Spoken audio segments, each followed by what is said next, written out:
till the day he pushes me away. Never go astray.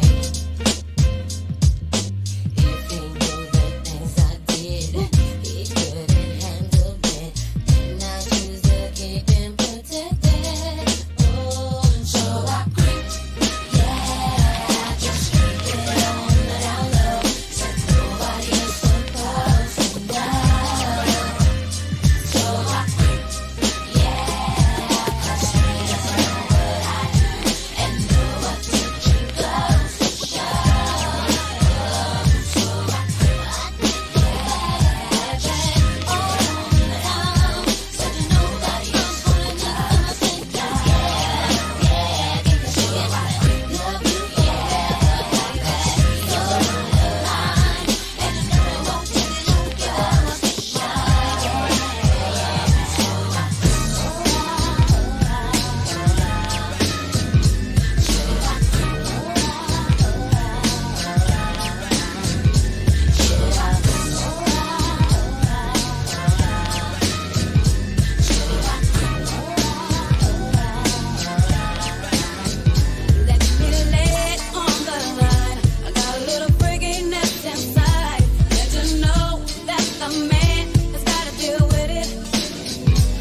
Until the dawn.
I suppose, because I just hit girlfriend jalopy in my drop top rolls.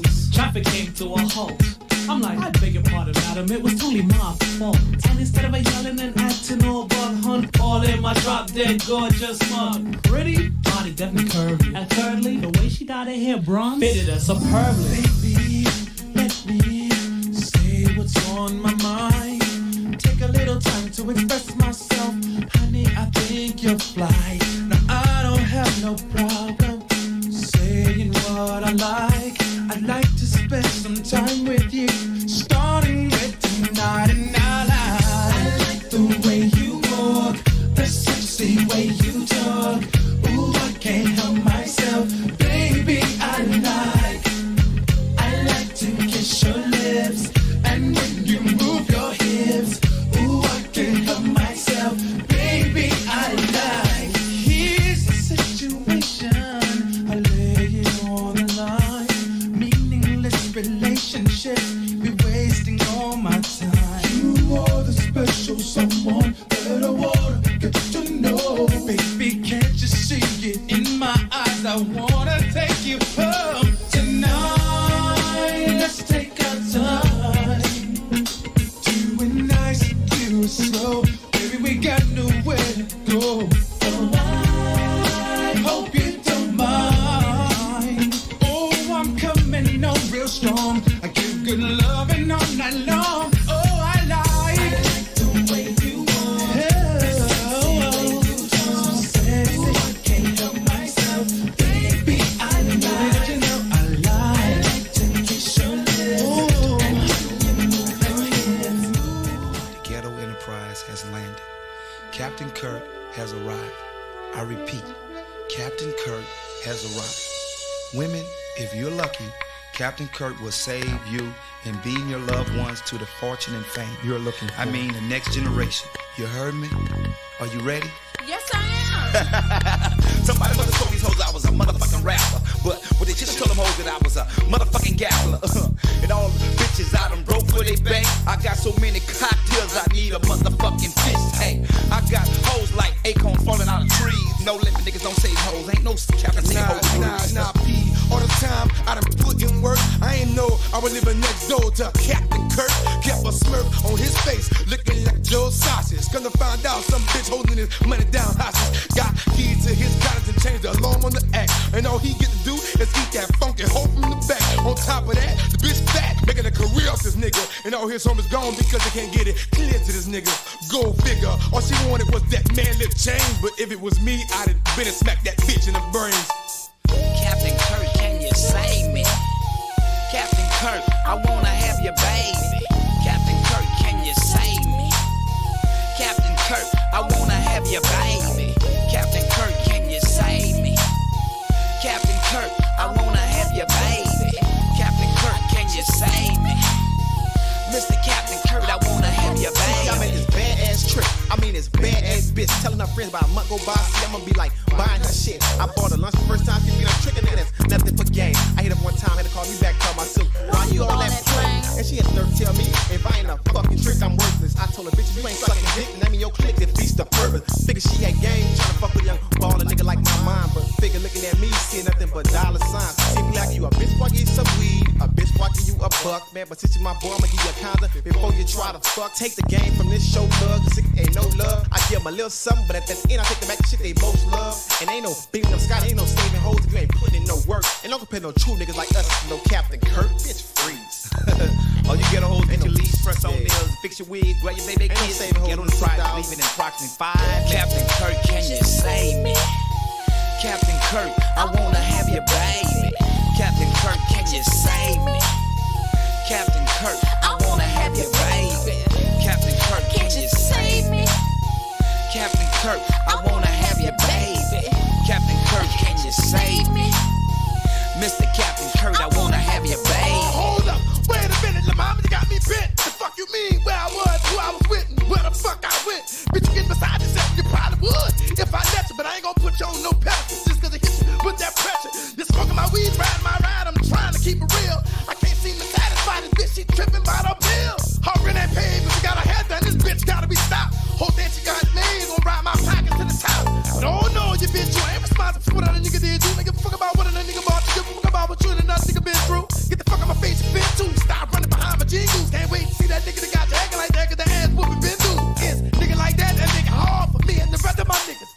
ladies trapping you like queens. She getting the best of you niggas. Let them hoes sit on the ass and come up off your hard work.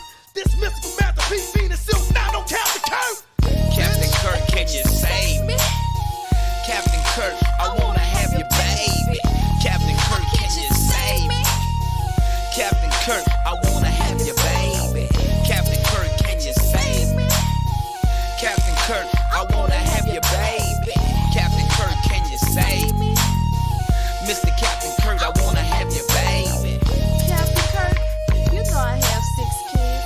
Even though they ain't for you, baby, my kids love you. Kirk, baby, you know we need a brand new color TV. But I know you better ready.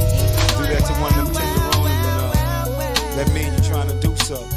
I'm trying to do something. Y'all feel that? Say black, the eye contact that you and I share make me wanna be real and make these niggas disappear. If I could, I would. And I ain't even front, I'ma be real with you. I'm trying to do something. Say black, the eye contact that you and I share make me wanna be real and make these niggas disappear. If I could, I would. And I ain't even front, I'ma be blunt with you. I'm trying to do something. Maybe it's the bud in me, or the thug and P. Got these ghetto hotties wanna put their love in me. I'm a G from the CP3 and dedicated, screaming no limit soldiers and these player haters hate it. Relax, shorty, hit the blunt, drop the ruler.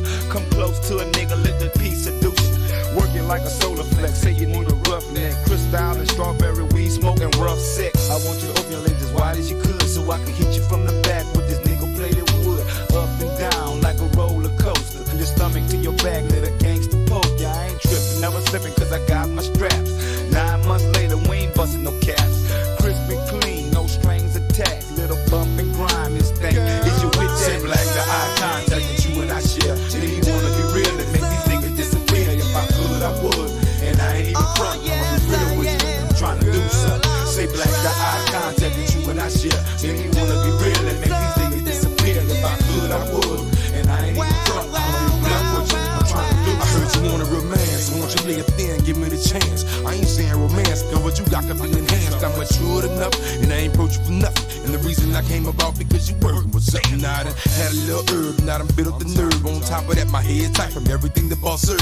I'm pitching, cause your curves got me wanna slide home and prove that I can flip other things besides on. Till your girls are gone, baby, you got to wrong. You leaving with things, he get it on, get it on. You gon' make me moan, so you up or screwing me. Please use ingenuity when you do with me. Damn your jazz and blues with your matching hat and shoes. Pretty legs but knees gon' get bruised. You know one get used when you got the bushes and bluffing straight to the point. Shorty like I'm trying to do something. Say black, the eye contact that you and I share make me wanna be real and make these niggas disappear. If I could, I would. And I ain't even front, I'ma be real with you, nigga, I'm trying to do something. Say black, the eye contact that you and I share make me wanna be real and make these niggas disappear. If I could, I would. And I ain't even front, I'ma be real with you, nigga, I'm trying to do something. Backstage at the concert, you peeping. You wanted me to see you when I'm thinking about creeping.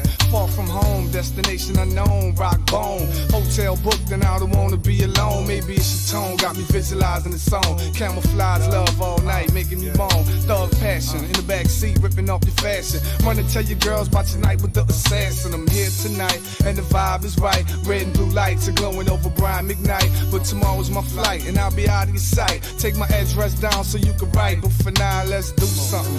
Fuck the frontin' and the talking. My dog's just about walking. Take your outfit off and put the soldier shit on and go to war with me. Page your numbers on the desk. Hit me when you're trying to do the eye something. contact that you and I share make me wanna be real and make these niggas disappear. If I could, I would. And I ain't even front, I'ma be real with you. Look, I'm trying to do something. Say black, the eye contact that you and I share. For the Bourbons and the Cadillacs with the 10s and the 12s bumping in the back. This is for the players, hustlers, pimps and max with the Benz, making paper stacks. This is for the Bourbons and the Cadillacs with the 10s and the 12s bumping in the back. This is for the players smoking hula max, hitting skins, make dividends and riding with the straps. Wood grain with the leather seats. Window so dark you need a flashlight to see me. Smoking on that Doja. 4 niggas in the back screaming no limit soldier. True to the gizang. Stopped in the project, sold a half an ounce of cocaine. Hit interstate, in the Texas. Listening to DJ Screw just race the Lexus. Called up Pimp C. Did a song last week with my nigga Bun B. Twisting on some green spinach. And niggas still tripping, I ain't dead, I'm still in it. This is for the bourbons and the Cadillacs with the 10s and the 12s bumping in the back.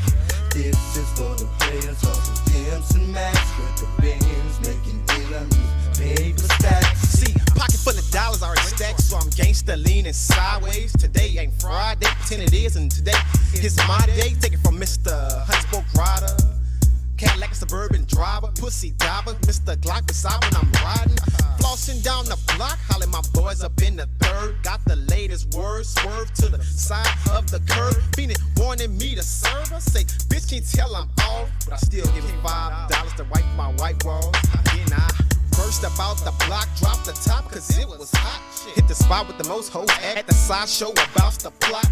Hitting donuts, and you know I'm acting a straight up menace. Catch me spinning, you can tell I was there, cause like a cloud of smoke when I finish. I seen 5-0, and they ain't even trying to sweat me. Think they be a nice knock, cause I got 185 on the hood, and know they can't catch me. And if you see me chilling, you can stop me. But I keep that Glock 40 up on the dash, and never know who might not be. And this is for the player.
Yeah, good morning in that. It's Uncle Lou here. Yep, that's right. It's me, Uncle Lou. Live for you on LouTube today. Thanks for watching. This is the Lunch Money Show. Do this every Monday night at 10 p.m. So we appreciate everybody hanging out with us tonight. I hope you all had a good weekend. Hope your week got off to a good start. And everybody say hello to Pigskin Pete. Yo, yo, yo, yo. What's up, everybody? Happy Monday. Pete started a new show today. How'd that go? Well, I thought it went amazing and fantastic. That's for the people to decide, not me. Oh, yeah, but that's true. I know I enjoyed it. Yeah, I watched most of it. I watched till about 12:30, I guess. I don't know what time you ended up stopping. Would you go about 2 hours? Yeah, I went till from 11 to 1. Yeah, I had to click off around 12:30, but I watched the first hour and a half. I thought it was good. Who came on after Celine? Did anybody else come on? Slim Shady Canes did. Slim Shady Canes. Man, yeah. He got road graded on the morning show today. Did he really? Oh, no, I think I saw some of that. Yeah. Are you talking about the picture deal? Yeah, Colby sent in the Slim Shady butt plug. It was something serious. Damn, Slim. You going to take that? I had no idea that Slim was even into that kind of thing. I didn't either. You know what else I learned? Well, I learned this, I think it was yesterday. Uncle Lou is, in fact, a nut hugger. Did you know that, Lou? I'm a nut hugger? Well, yeah. It's about time. Well, I know, but I mean, come on now. You're nut hugging the host show. You went out and did a show called The Bro Show, though. Oh, yeah, because they weren't doing the host show, though. I know, but you're not hugging the host show, man. You didn't know that? No. That's the way it works. Oh, that's great. Yeah. Now I finally feel like I belong now. Uncle Lou the Nut Hugger. Somebody needs to make that a troll account. Yeah. Somebody commented on one of my videos the other day and said I was a Josh Pate wannabe. The hell does that mean? Oh yeah, Josh Pate on what's he, 247 Sports? Yeah, and first of all, I love Josh Pate. He's one of the only quote unquote professional people on YouTube that I watch. I like him. I actually like him too. I don't watch his live shows. I don't even know when. I know his live shows are at night, so maybe I'm streaming when he's live. I don't know. I don't ever watch his live shows, but he takes his live shows that he does, I don't know, once or twice a week, and he cuts them down into a bunch of 10-minute segments and then uploads those as videos throughout the week. And if the title of one of those catches my eye, I'll watch it. But I like him. But I don't know what oh, you know what it was? It was on a call-in show. And someone called me a Josh Pate wannabe. I had to go ahead and ask him where Josh Pate's doing his call-in shows at, because I've never seen that. I'm going to be honest. I didn't even know he had a live show. The only thing I've ever seen from Josh Pate is the uploaded videos, like you said, 10-minute segments or whatever it is. He's smart to do that. I mean, you know, if we had any sense, we would put time and effort into our live shows, have segments, and then after the live show ended, we would then upload them in 10 and 15-minute segments, if we had any sense. Do you know who does that? Mark Rogers does that. He does? Of course. Yeah, I'm telling you, I don't even know. This guy must not sleep. I thought he didn't do anything but live shows anymore. He does 18 shows a day. And then, I don't know, in his spare time, whenever that is, he must cut up some of those segments from he must go through his shows and pick out what he thinks is a good topic segment, 5 or 10 minute segment. Yeah. And he cuts them out and uploads them. So, I mean, obviously it's a smart thing to do. I guess. You have the time to do it. Does he still have 25 different channels or 35 different channels? I lost count at 18. I love Mark Rogers. I don't like that. SG1 does that too. I'm not subscribing to 25 channels from the same person. Well, I'll go ahead and tell you. I don't know how many he really does have. I'm saying 18. I don't know how many it is, but however many it is, I subscribe and watch 2 of them. One of them is his main channel, and that's the one I watch the most if I watch him. And then he has a Clemson channel. So every once in a while, he'll upload a Clemson topic or video that catches my eye, and I'll watch that. But I'm mainly watching his main show. That must be the only one I'm subscribed to. I just hear him all the time talking about, hey, check out the Mark Rogers Georgia channel and the Mark Rogers Notre Dame channel and the Mark Rogers Penn State channel and the Mark Rogers Southern Cal channel and the Mark Rogers Texas channel. You know what it is with me? I don't want to hang out with nothing but Georgia fans. Yeah, well, here you are with me. I'm a Tater man. That's why I've built my channel the way I have. And Mark Rogers has done the same thing. His main channel has fans from all over. Yeah, but I mean, I'm sure it works for him. I'm not knocking what he's doing. I'm just saying it's not for me to have that many different. From a business standpoint, I think it works for him. I mean, his Miami channel might be his most popular outside of his main channel. Well, I'll be honest. I know there's a lot of Georgia fans, and so I'm assuming this is true for every fan base. There's a lot of Georgia fans that don't want to hear shit about anything other than Georgia. That's it, period. Well, I can say the exact same thing for Clemson, man. Yeah. Yeah. So, I mean, I think that goes for every fan base, really. Right. But there is guys out there that are strictly stream or make videos about that team and nothing else, and they have some pretty big followings. I mean, I don't know. I guess it just depends on. I would get bored just talking about Clemson. I mean, that's just me. Yeah. Well, the thing that I think helps Mark Rogers is that he's somehow got like 100 people that are willing to come on with him and talk about their team. Like if I go to Mark Rogers' Clemson channel, I might not even see Mark Rogers, right? No, I think he's on there, but he does have a lot of Clemson contributors on there. You're right. What he does is I think he just messages everybody under the sun, and he'll get somebody here or there. And well, why don't I do this? Why don't I start an Uncle Lou Florida channel and have George on? Then start an Uncle Lou Alabama channel and have Ballard on. And Jeff Webster. Then I will start a Uncle Lou. Let's see. I'll start an Uncle Lou Tennessee channel and have Uh-oh. I'm trying to figure out who's worse between them. Carter? You could have Catfish on there if you want. No, he's too good. I'm trying to scrape the bottom of the barrel here. Gotcha.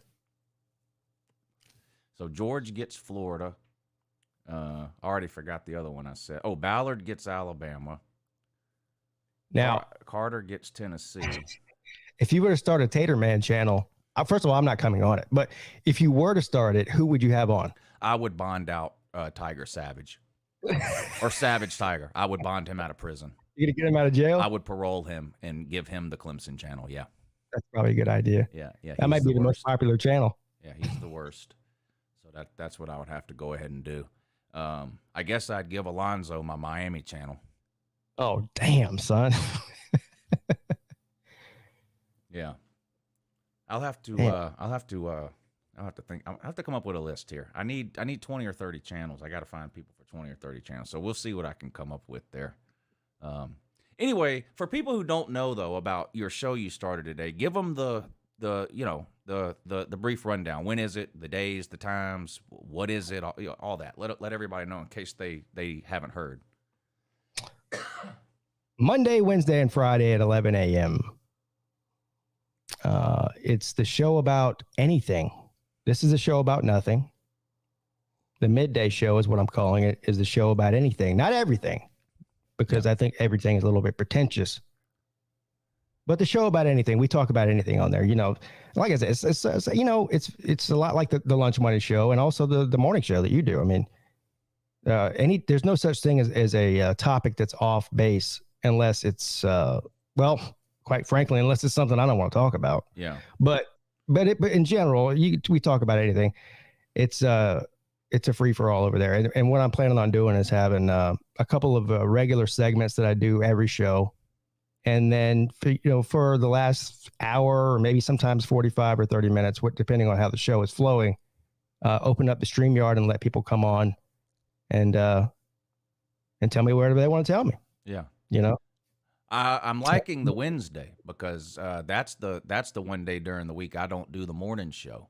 A lot of days I do that morning show 8 to 10, and then like there might be some days I can't watch you on Mondays and Fridays because I do the 8 to 10 thing. So then if there's anything else I have to do before time to pick up my kids at 2:30, I usually start on it right away. But Wednesdays, I'm always sitting around here twiddling my thumbs. I'm glad I've been trying to get somebody to start a Wednesday thing for it. Well, Celine had it going for a while.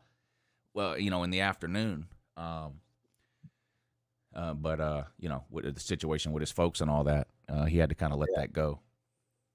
But to me, that's a time slot, and me and you have talked about this several times. That's a time slot, and this, in the college football world, outside of Mark Rogers, who streams 24 hours a day, 7 days a week, there's really nobody that has like a scheduled show that they do at that time slot, right? That I know of, anyway. I'm sure there may be somebody, friggin' Southern Cal fan out there that I don't know about that does it. I don't know, but as far as I know, there's really nobody that does that. So it's an open time slot, and the night shows throughout the week, you could go on for the most of the time and find 2 or 3 or 4 guys that are streaming, between 8 and midnight. Right. Oh, but there's really nobody else watching at that time of the day. It's because it's a hard time today to get people to watch. I mean, people are at work, but I think that I don't care if there's 30 or 40 people in there. Right. As long as it's you'll catch some people on. You'll catch some of the lunch crowd too, which was kind of our original plan for this show. Why we were doing it at noon was trying to catch like some of the 9 to 5ers on their lunch break. You'll catch some of those. Yeah. I mean, that's how the Lunch Money Show came about. I mean, It was at lunchtime. People don't realize that. Or, well, some people don't realize that. Yeah. Boss Babes was asking if she can have my LSU channel. Boss Babes, I don't think you really understand what I'm going for with those other channels. If I were to give you the LSU channel, that would be a huge insult to you. You would be in the company of Ballard, Alonzo, Carter, and who was the other one I said? I don't know. Ballard has the Bama channel. Alonzo has the Miami channel. Carter has the Tennessee channel. There was another channel. I forgot it already. Well, there was a Tater Man channel, but you couldn't figure out who you were going to put on there. Well, if Savage Tiger, if I can get him out of prison. Oh, Savage Tiger. That's right. Yeah. You know, who would you put on your Georgia channel? Sleeta? Either Sleeta or Cot Doodoo. Oh, George on the Florida channel. That's right. Thank you, comment section. George Right. and George on the Florida. Yeah, I'd put Cot Doodoo. He's the worst Georgia video maker I can think of. Right. So I don't know. There may be something there. I'll have to investigate this further and see what I can come up with. There's not a whole lot going on. Nobody wants to talk about regular season baseball, including me. The NBA playoffs, but I don't even really care about that much. Something interesting did happen. I think it was yesterday, though. Chris Paul, is that who it was? Plays for the, what does he play for? I don't know. He's been on 3 different teams in 3 different years, but he plays for somebody. Well, whoever he's with, his family, it was a road game for him, and his family was sitting 2 or 3 rows behind his bench, and then there was just some regular home team fans sitting behind them, and apparently they got into some sort of altercation, and the fans put their hands on some members of Chris Paul's family, and we almost had another Malice in the Palace incident. You mean like a David Artest deal? They were so close to the they were so close to the bench. Chris Paul could hear the commotion, what was going on, and I guess when he turned around, he saw somebody grabbing. I don't know who it was. What I've read, it just says a family member. Several of his family members were there, and he took off and had to get held back. And then he was so, after the game, he was like, "We get fined if we yell anything at any fan in the stands, but you got fans putting their hands on players' family members." He's like, something's got to change or something's going to happen. And no one's going to sit around and watch that happen. So I don't know what's going to come of that, but yeah, it was pretty crazy. You know, you might be able to pull this clip up at some time during the show. I don't know if it's on YouTube or not, but you know, one of my favorite comedians is Bill Burr. Yeah. He does a whole bit about fans heckling professional athletes from the stands. It's hilarious. But his whole point was, if you don't want to get your ass whooped, even if you think you're safe by being in the stands, don't talk shit to the players. Right? And this sounds like that situation. Yeah. You know, everyone's in the stands drinking beer and thinking they're a tough guy, and they start yelling shit at these players. And then eventually the player snaps and comes up there and whoops your ass. And then everyone's like, "Oh, you shouldn't have done that." I'm all for yelling at the players, but I don't think you should be putting your hands on the player's mom or wife. I mean, that's or any other fan for that matter. But absolutely not. But I believe if you pay your money, you can yell at a player. I do believe that. You can yell at a player. I'm not saying you can't yell at them, but there's still a line. I mean, these people are human. I mean, look, man. Look, we're not even professional athletes. We're on YouTube. Somebody says something that crosses the line, and you're, I mean, you've been there. Well, yeah, but I'm not being paid millions of dollars to play basketball. I think those players should take whatever's said to them and let it go. I think these people are human and have emotions, and you cross the line with them, and if they snap on you, I mean, it is what it is. I'm not saying you can't yell at players. What I'm saying is there's a line that every man has. I don't know if I've ever seen a player run into the stands because of something that was said to him, though. Or thrown at them or something. Well, that's different. That's different. I don't agree with that at all. I don't know, man. If you're an NBA player and some guy's there over there heckling you and he's calling you the N-word over and over again, I mean, he might deserve to get slapped. I mean, I'm just saying. Yeah. That's happened. So.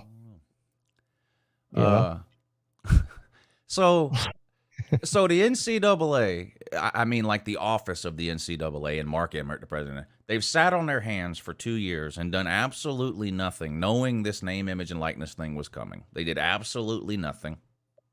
They did less than nothing. Well, so 2 days ago, the SEC commissioner and Thursday, actually, last Thursday, the SEC commissioner and the Pac-12 commissioner hop on a plane. They go to Washington, D.C. to beg the government for help, which is a horrible idea in my opinion. But no one else is willing. No one else is doing it. The NCAA is doing nothing. Well, as soon as that happens, now here we are today. NCAA Division I Board of Directors releases new name, image, and likeness guidelines. So now they're doing something. Now it's too late. We're scientists. Oh we're my God, with engineers, this ESPN. The NCAA published new guidelines Monday to clarify that boosters, including recently created companies designed to provide athletes a particular school with endorsement deals. So that's all these fake charities that everybody's setting up now. Texas A&M, Ohio State, everyone's doing it. Should not have any contact with prospective college athletes, their family members, or their representatives until they're enrolled. Okay. Well, I mean, that's a start. You're right. Better. I mean, well, it's kind of late, but I guess better late than never. So I'm trying to see.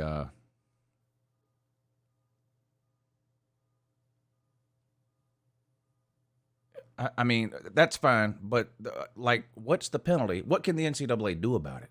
Nothing. No, that's a very valid point. Yeah, because we've already known that every violation that happens takes 18 years to investigate, and really nothing ever happens. So that's a valid point. Well, I mean, what's the penalty? Yeah, I mean, probably nothing.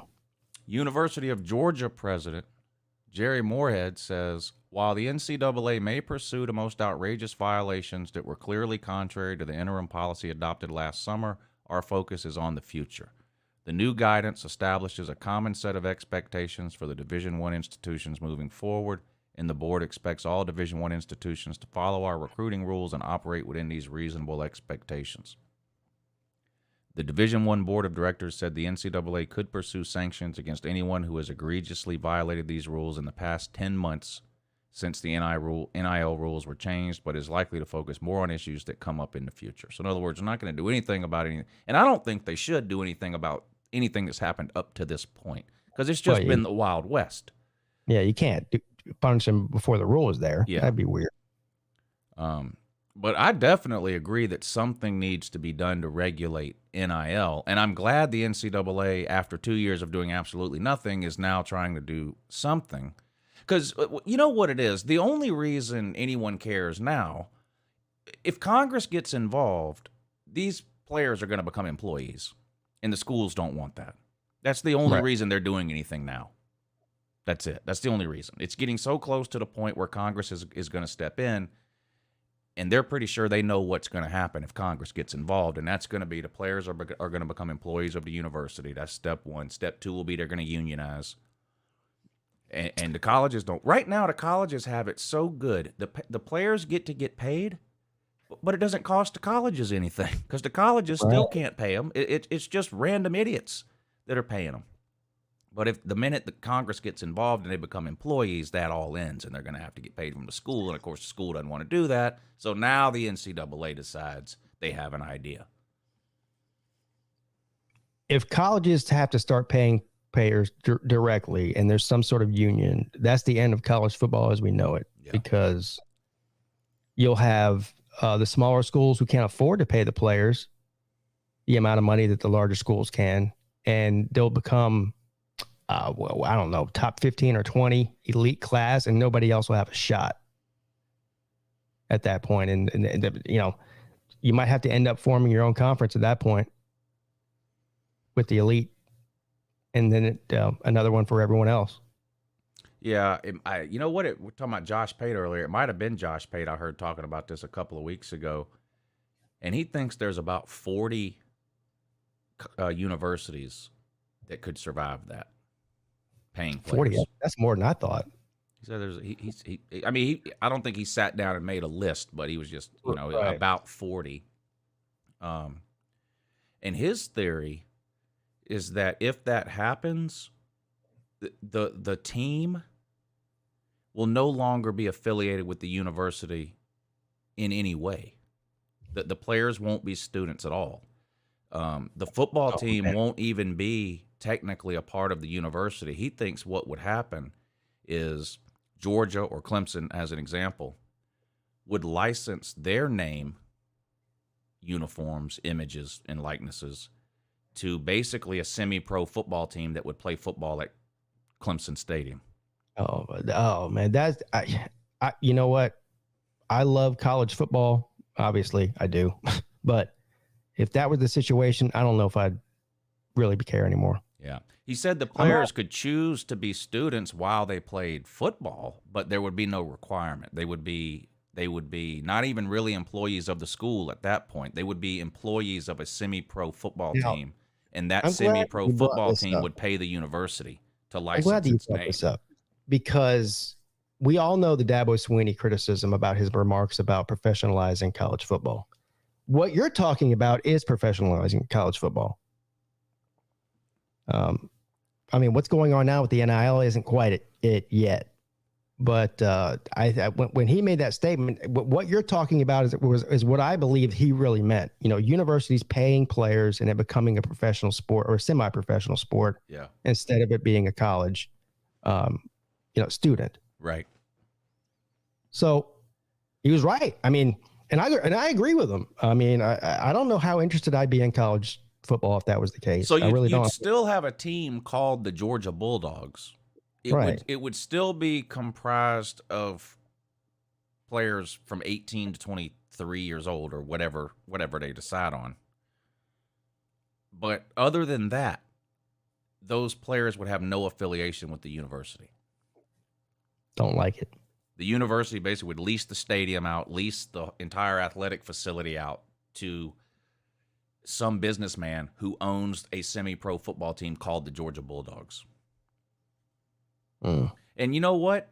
My thing then, because forever the NFL and the NCAA have worked together and had agreements on when a person can enter the NFL draft. And the NFL and the NCAA have always worked together on that. You have to be 3 years removed from high school. It used to be 4 years. They changed it to 3 years. You have to be 3 years removed from high school. There's no rule that says you got to go to college for 3 years. I mean, you're not likely to get drafted if you don't. But the agreement is the NFL will not draft anyone until they're 3 years removed from high school. Well, what if the NFL looks around and goes, you know what?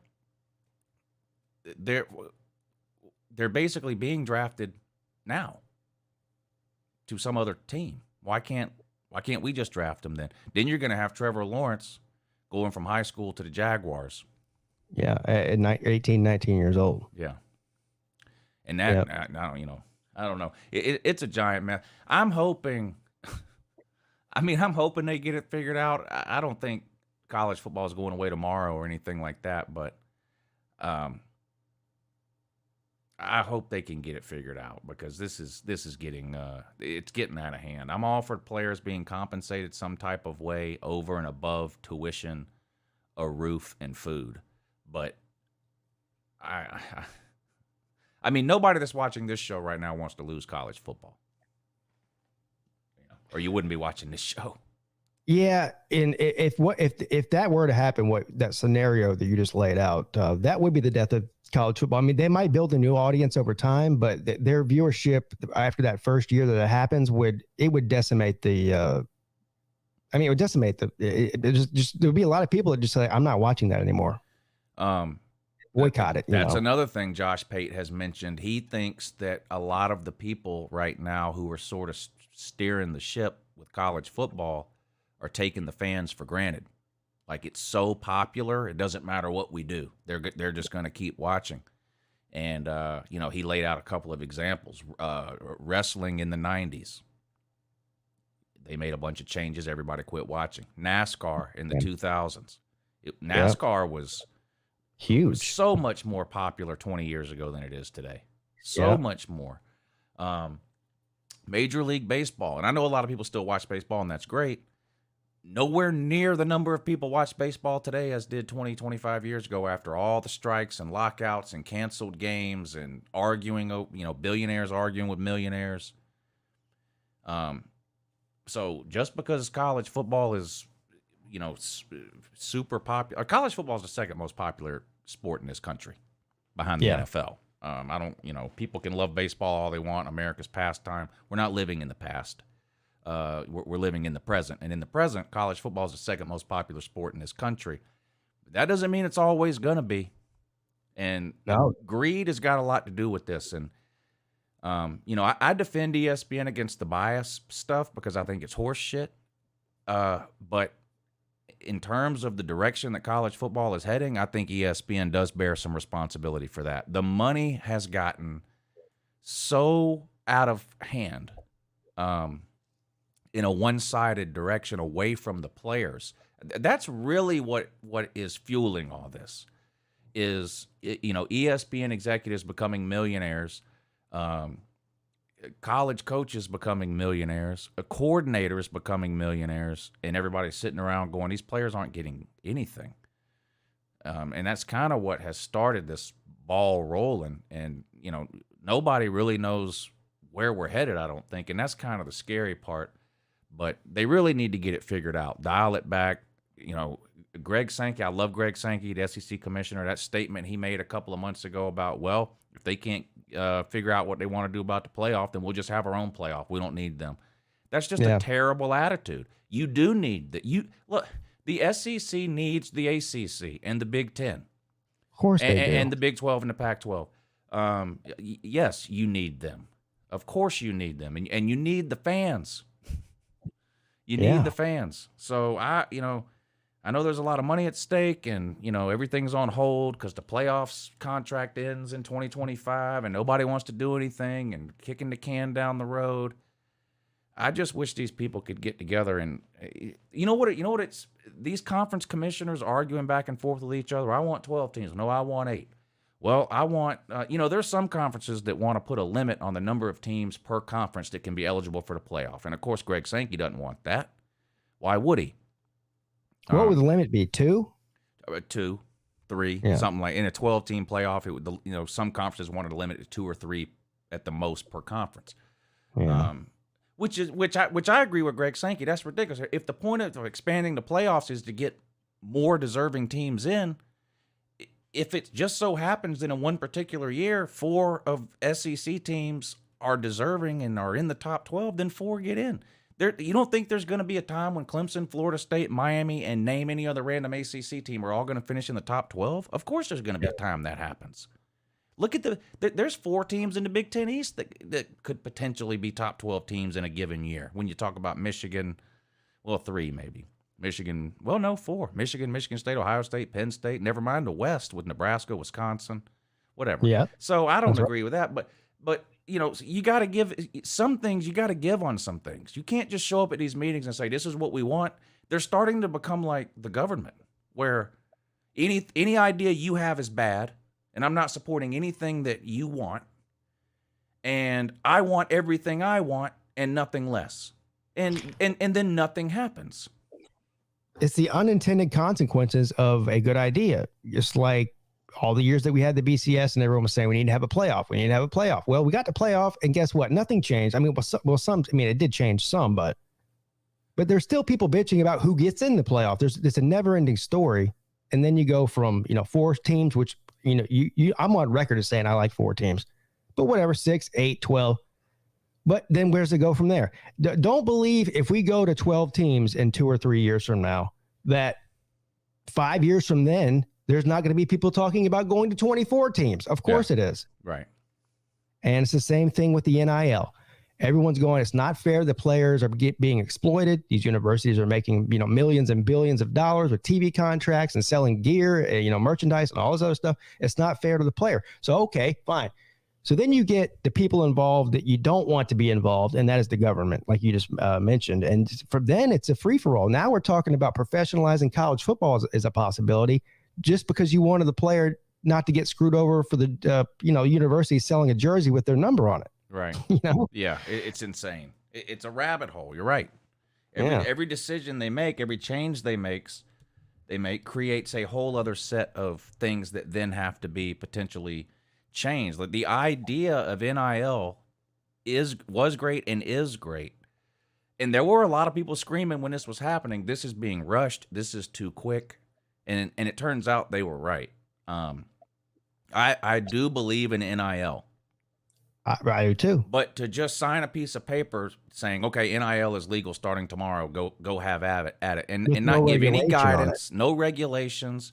Every single state in America has a different NIL law. that regulates schools in that state. It happened so fast. It went from zero, tolerability for a player accepting money to once the California made that, NIL rule, then the rest of the states are looking around going, well, shit, we really have no choice unless we just want to fall behind. If no other state did it, then guess what? Southern Cal, Stanford, all the California teams, they would be the juggernauts at that point. Yeah, it's like literally like, okay, yesterday it was illegal to buy a college football player a Big Mac.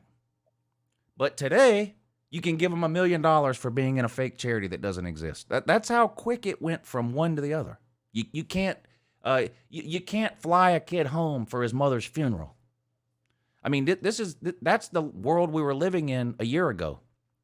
You got a kid that's from Georgia. He's dirt poor. He gets a scholarship to Southern Cal. His mother dies in the middle of spring semester. Southern Cal can't fly him home. That was the rule. And then literally the next day, you can do whatever the hell you want. I mean, it was just ridiculous. Honestly, I can't believe people didn't see this coming whenever this NIL thing started. Like, did they really think, as corrupt as a lot of these boosters already are when there's not NIL, when you give them an avenue to funnel money through, you think they're not going to do it? Right. I mean, I don't know what people were thinking. But at this point, it's a snowball rolling downhill, and it's just getting bigger and bigger and bigger. And I hope it doesn't end up where you said it's going to end up, as far as, semi-pro leagues, just licensing out their university name. That would be the worst case scenario. Yeah. And I'm not sitting here pretending I have all the answers. I mean, I understand these are complicated scenarios and situations, and there is a lot of money at stake, and so I get it. There is no easy answer or solution, but that, these people, these conference commissioners and these school presidents, they're making a lot of money to make these decisions that I don't have to make. And they should be able to figure it out. It's ridiculous. I got to go refill my water. I'm going to got all worked up here about college football going away. Let's see who's in the chat here. Sir UGA says ESPN is a bunch of scumbags. Well, I mean, I think that's casting a bit of a wide net on an entire company of people. I mean, some of the people at ESPN surely are scumbags, but I wouldn't say everybody is. I don't think that's fair. What is it? He said that ESPN is a bunch of scumbags. I said, well, that's a pretty big statement. I mean, does everybody that work ESPN, are they all scumbags? I don't think so. I mean, they're definitely the ones driving the train for playoff expansion, because they're set to make a ton of money. And I agree with the anti-ESPN people that when the playoffs come back around to redo in 2025, it should be an open bid. ESPN wants a no bid contract on the playoffs, and they don't. Why? Let Fox bid. Let whoever, CBS, whoever wants to bid, let them bid. Mm-hmm. ESPN shouldn't be guaranteed to playoffs just because they have it now. It should be an open. It should be an open bid. The World Series isn't on the same channel every single year. I've watched the World Series on Fox. I've watched it on CBS. I've watched it on. Well, maybe that's it. But same with the Super Bowl. Super Bowl's not always on CBS. Sometimes it's on Fox. Sometimes it's on NBC. I didn't even realize that it was I just figured that ESPN was the highest bidder. You're telling me that nobody else could even bid on it? Well, maybe the first time around. I don't know how it went the first time around. But one of the sticking points right now with playoff expansion, ESPN wants the playoffs to expand now. Yeah. Of course, they then would pay more money because they'd be broadcasting more playoff games, but they don't want other networks to be able to bid if that happens. I mean, it's just ridiculous. So it sounds like what they're saying is they're in the middle of a contract. They want to get out of the contract early, but not let anybody else in on the bidding if they do that. Right. Okay, I got you. Right. Well, of course they're going to take that stance. Now, I'm with you. I don't think that's a right the right thing to do. There should be other networks, but I understand why they're taking that statement. That because they might get outbid, and then they're under contract till when? Right now, 2025. 25, yeah. Yeah. So they might get outbid, and they'll lose 2 years of that money that they're guaranteed. So I understand why they're saying that. Yeah. From a business standpoint, but. Jeff Webster says whoever has the SEC TV rights should be forced to use the current CBS SEC theme music. Yeah, we're coming up on the end of the SEC on CBS too. What has it got? 2 more years? 2 more years. ESPN bought that too. So, yeah, and Well, a lot of SEC people like the theme music that plays at the beginning of the 3:30 SEC game every week. Well, the theme music, no problem. Gary Danielson, problem. Yeah. Has there ever been an announcer that's more hated than Gary Danielson? I don't think so. I mean, every announcer is hated by some people. You got those fans that think every announcer hates their team, but it's universal with I have never seen a guy that's more hated but continues to be hired every year. And it's like they don't even care what people think about him. He's Gary Danielson. Yeah. They're going to put him on. Right.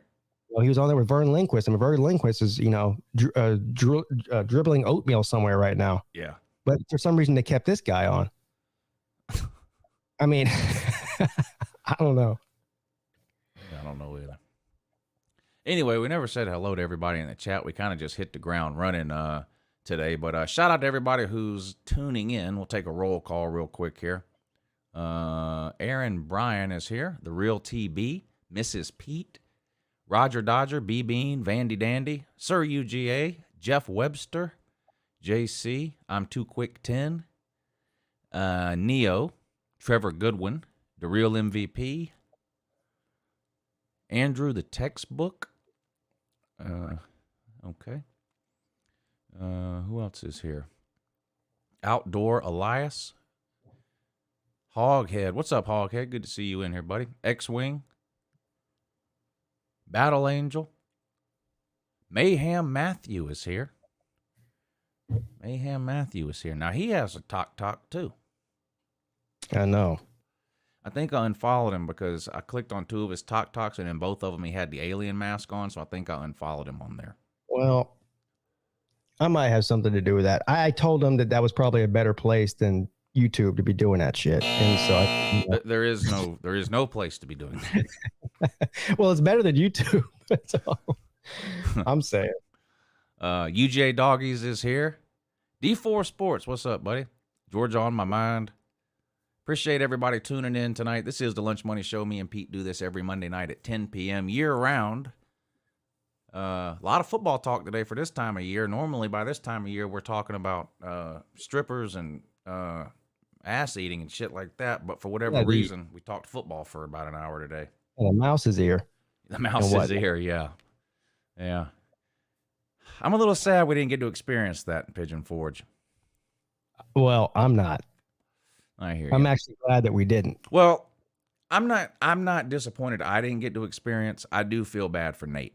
He was really looking forward to that for like a year. And it just didn't work out.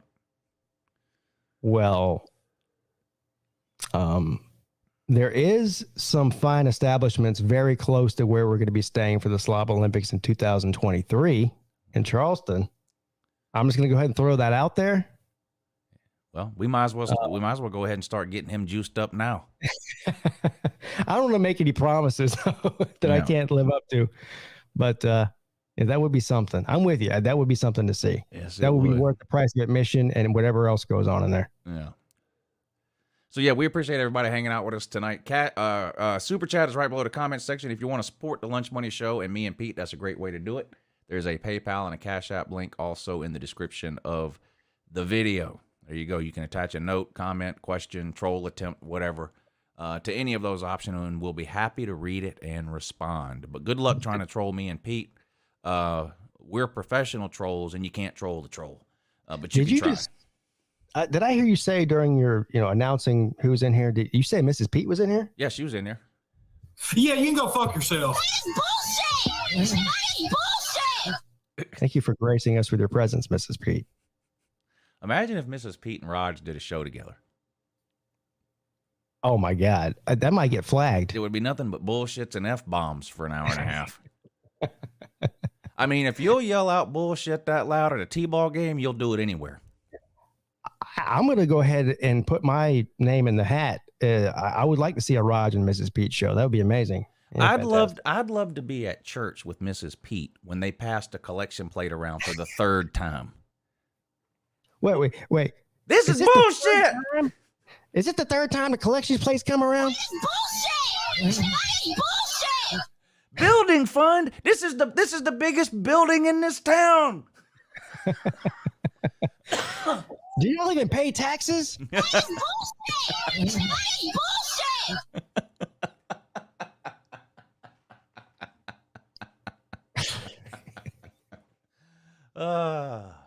And the youth group is suspect as hell too.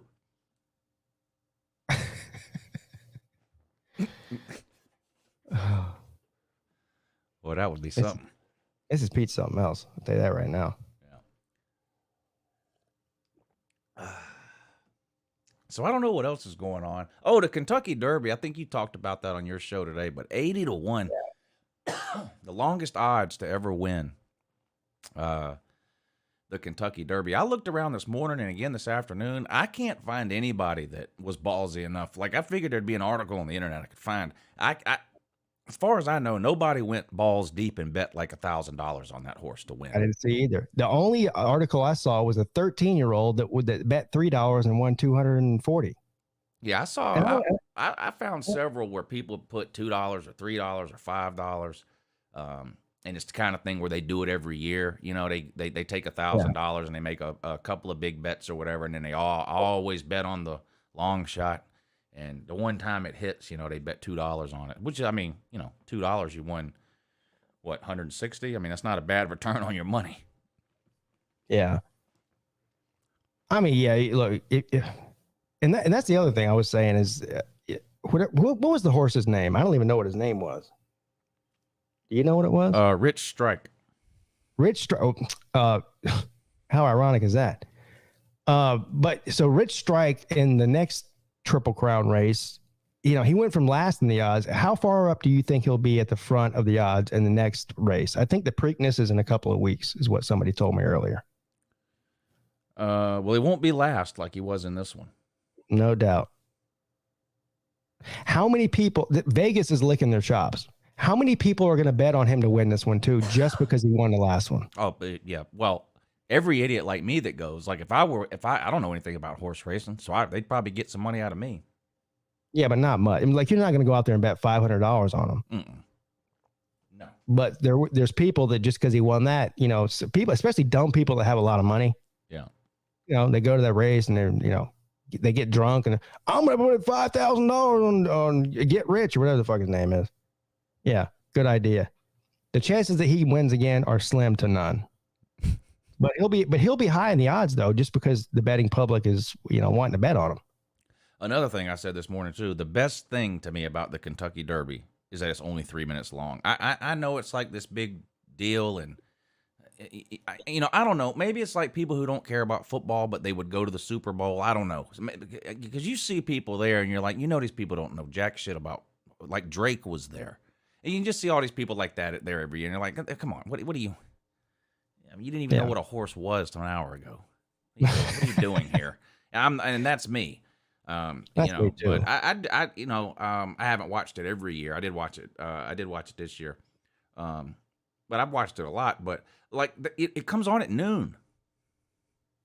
They don't race till 5 or 6. Like, I'm like, what? No, yeah. I'm like, I'll come back at, like, the race starts at 6:01. Okay, I'll be back at 6. And then at 6:05, I'll be back to doing whatever I was doing. Like, at least it's quick, it's fast to get it over. Yeah, I like that too.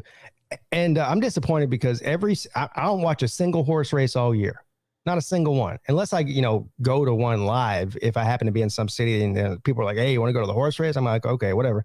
But in general, I don't watch any horse racing all season long. But every single year, I do watch the Kentucky Derby. I always have, like you said, for 3 minutes or 5 minutes or whatever it is. But this year I didn't see it. And it's the only year that something really interesting happened and I missed it. Yeah. Vandy Dandy is talking about that $1 million hidden behind the behind, hidden in the wall behind the toilet. I believe that was the Joel. You know who Joel Osteen is, don't you? Oh yes, I know who he is. Yeah. So I don't know. It was 5 years ago or something like that. They reported $1 million stolen from the church. You know, police came and investigated. Blah blah blah.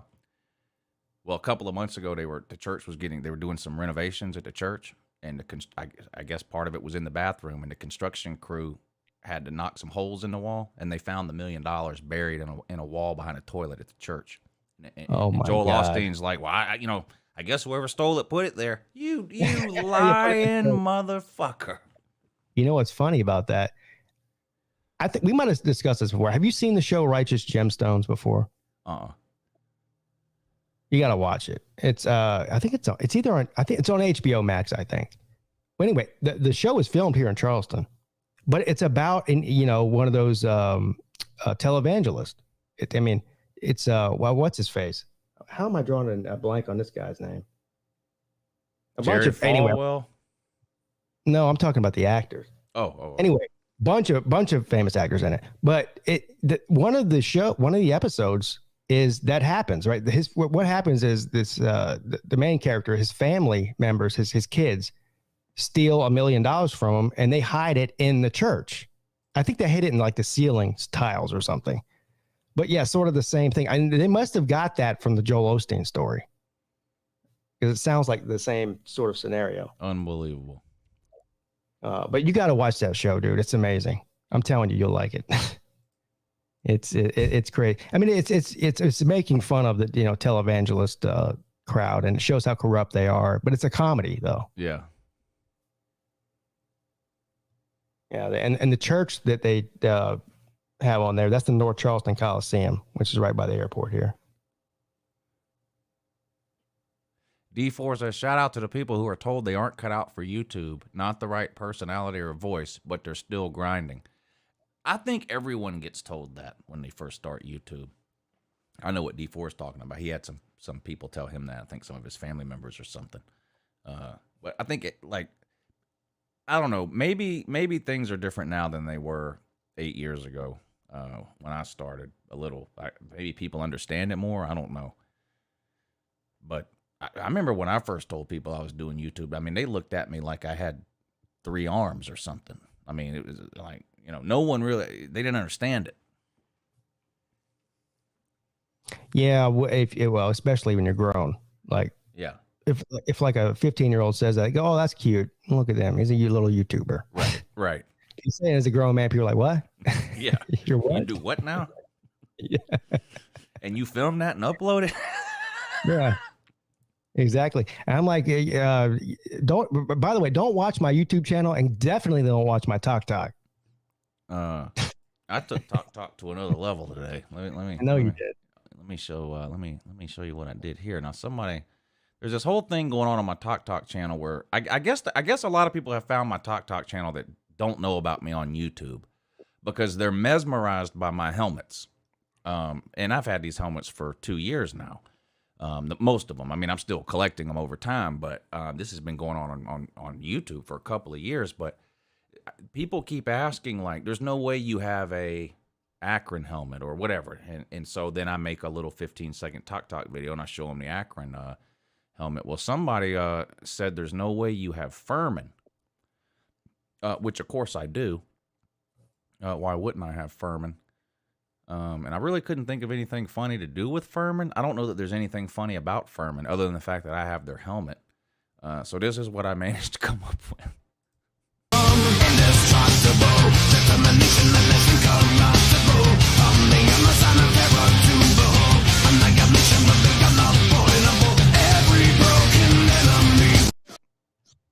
So I'm getting some Camel Toes vibes from that video. Yeah. A little bit. Well, that one wasn't quite as disgusting. As 8 Camel Toes. Shout out to the Furman Paladins. Only about 30 minutes away from Pigskin Pete. Furman is. Yeah, is that in Greenville, isn't it? It's in Orangeburg. Oh, which is like a 30-minute drive. BVD used to live there. Orangeburg. There's an HBCU in Orangeburg too. What's it called?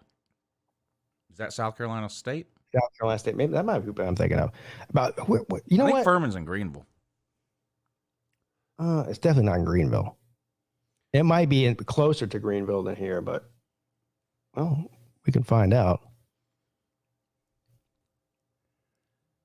Billy Napier played at Furman. I didn't know that. Somebody said My high school coach, the head coach at my high school during football season. He's dead now, by the way, but Furman player, former Furman player. I think I knew some people in high school that went to Furman, but for baseball. So they're saying it is in Greenville. Is it actually in Greenville, or is it in what's the town next to it? Somebody else says Travelers Rest in North Greenville. I don't know anything. That's like what? Isn't that like the Northwest? I don't know anything about that part of South Carolina. Oh yeah, it's very close to the North Carolina and Georgia border. It's right up in the corner of the state. And I guess I'm wrong. They're all saying Greenville. I thought it was in a different city. I mean, in the Greenville area maybe, but not in actual Greenville. But they're saying it is.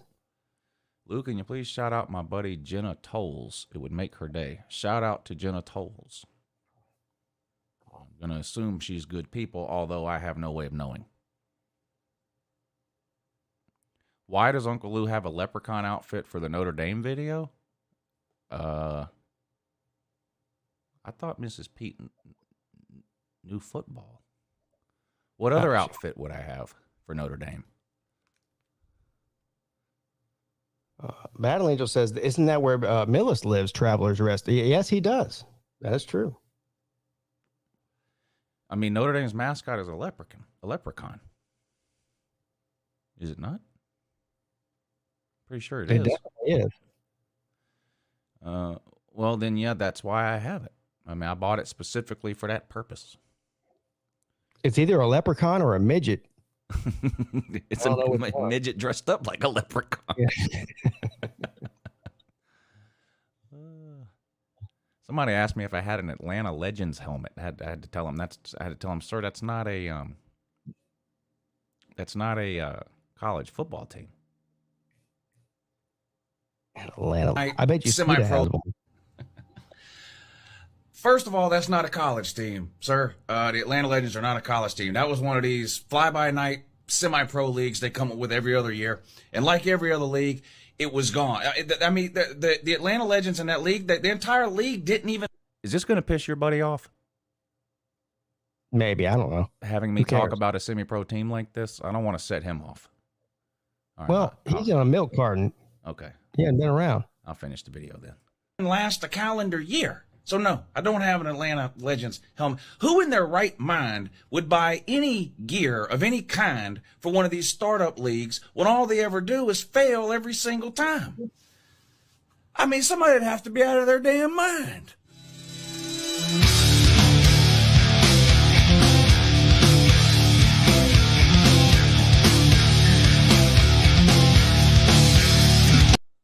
No, I didn't see that one on TikTok, but that's a good one.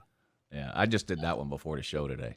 After I got back from soccer. I don't know what Stephen Odell is doing right now. He's probably watching the show. Let's be real. But if he's not, whether he is or isn't important. But what he is doing is somewhere walking around with a USFL jersey, wherever he's at. Yeah, I think he had to work over the weekend, so he DVR'd all the USFL games, and he's watching them back now. That's probably true. I think that's what he's doing. That's what he should be doing. There's more people watching this show right now than watch the USFL. Yeah. That's a fact. Now, have you contributed anything to Talk recently? I haven't. I'm slacking. That's disappointing. It is disappointing. Let's see what you have here. Gotta get some money, gotta get some money. No, that's not Pete. Stop it. Middle finger with the Oh my God, stop. Back it up. Oh my God, I'm about to lose. 2 to 3. Jesus Christ. Things got a little. Oh my God, stop. Holy shit. God damn it. He's lost control, folks. Talk took over. TikTok ain't worth a fuck on desktop. It ain't worth a good goddamn. It is the worst fucking website on the internet. TikTok on a computer. It's absolute dog shit. I agree 100%. I fucking hate it too. The last talk I did, I think was on Thursday. I think it was on Thursday. Last Thursday. So I think. I don't even remember what it was. Oh, you know what it was? I know what it was. It was a Miami video or talk. Oh yeah, that's right. I saw that. It was it was like your it was when you made the walking and talking thing too that same day or the day before or something.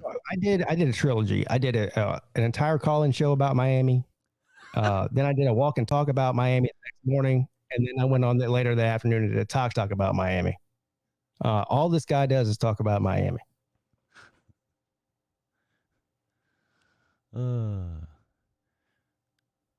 Sir UJ wants a hashtag 2021 in the chat. I'll give you one. We'll see who else wants to participate, but I'm always up for a hashtag 2021 in the chat. Slim Shady's.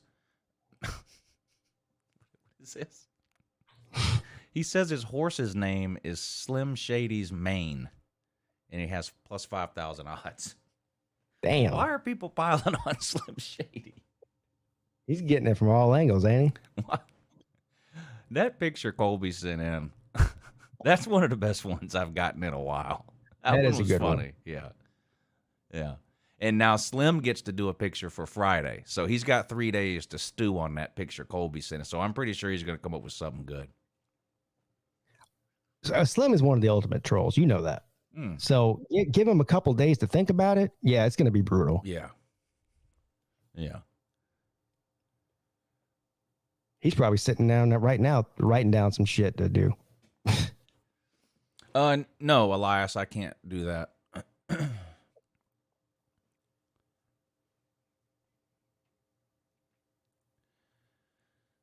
Nate wants to know if he can come on the morning show tomorrow morning.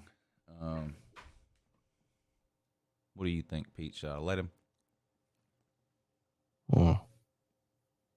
I'll let him come on. I don't think he can come on your show until the summertime. Yeah, he's busy. Yeah, he does. That time. He's in school still. Yeah. Those classes he goes to. But yeah, of course you can come on, Nate. I told you come on any Tuesday you want. Any Tuesday. You're more than welcome. More than welcome.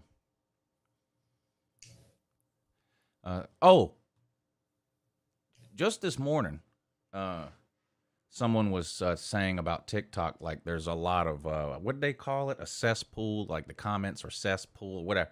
And I was like, I've been pretty lucky so far. Like the only comments I've gotten have been, there's been some people talking about football teams in there, but like no one's come on there and told me to kill myself or, said anything like derogatory about me. And then sure enough, somebody shows up today to tell me basically that I'm a fat fuck and, all this stuff. Oh, no. Whoa. Once you hit 1,000, I mean, you're well on your way to 1,000. Yeah, I'll be there soon. Once you hit 1,000 and you're able to go live on there. Oh man, the possibilities are endless on there with the live shows. It's different than YouTube. Trolls are going to be out in full force, aren't they?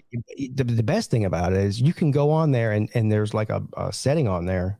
It says like multi guests or whatever. And you can go search and anybody else who's live at that time, you can send them a request and they'll put you on. I mean, like I said, the weird shit that goes on there, if you're just able to sort of like interject yourself into any stream at any time and they'll put you on, I mean, you can have a lot of fun with those people. Yeah, I've seen live videos on TikTok before where there's two people on there and they're battling each other. Yeah, that's a weird thing. Now I'm fully prepared for that. I'm fully prepared to trash talk anybody and anything. I've got years of experience. I might get on there and really humiliate some people. But you're not battling wits. You're battling who's sending you the most gifts. That's the weird thing about it. It's like the people that are sending you the most gifts, which is equivalent to like a super chat. That's who wins the battle. Oh. Yeah. So if you get on there with somebody that's, like has 1 million followers, they're going to destroy you in the battle, whether you destroy them verbally or not. Oh, okay. Yeah. Yeah. Well, I don't need that aggravation. It's a weird thing. But even if you don't do the battle thing, just going on. There's actually some pretty funny trolls on there that just like search out other people's channels and troll them. And there's some pretty funny guys that do that. Now, if I'm going live on TikTok, no one can just automatically join me, can they? I would have to approve it or click something, wouldn't I? Okay. You would have to approve it, but I mean, it's sort of like StreamYard. I think it would pop up, and it's like this person wants to join your live. Oh, okay. But they're live too, so there's the people that are watching them can also see you, and your viewers can also see them. If that makes sense. Yeah. Okay. But yeah, and you know how much weird shit's on the people that stream on TikTok daily. I mean, there's a lot of weird shit going on out there. That like I said, the possibilities are endless to go on there and troll people. Yeah. Look at this weird shit I found on there yesterday. This is the one where someone called me fat and I needed to stay away from the carbs.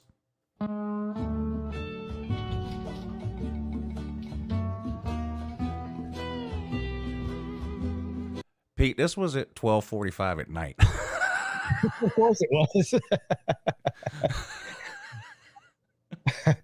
I maybe not that late. I did that bro show thing yesterday till like 8 o'clock or something, and then I think I watched TV or something for a couple hours, and then I checked TikTok again, and I had a bunch more comments of people asking for more helmets and stuff. And somebody had asked for Hawaii State, which I had to look it up. I was like, I don't think there is a Hawaii State. So I looked it up, and there's not. So I'm assuming they just meant Hawaii. And I was like, well, let me go put on my bathing suit and a Hawaiian shirt.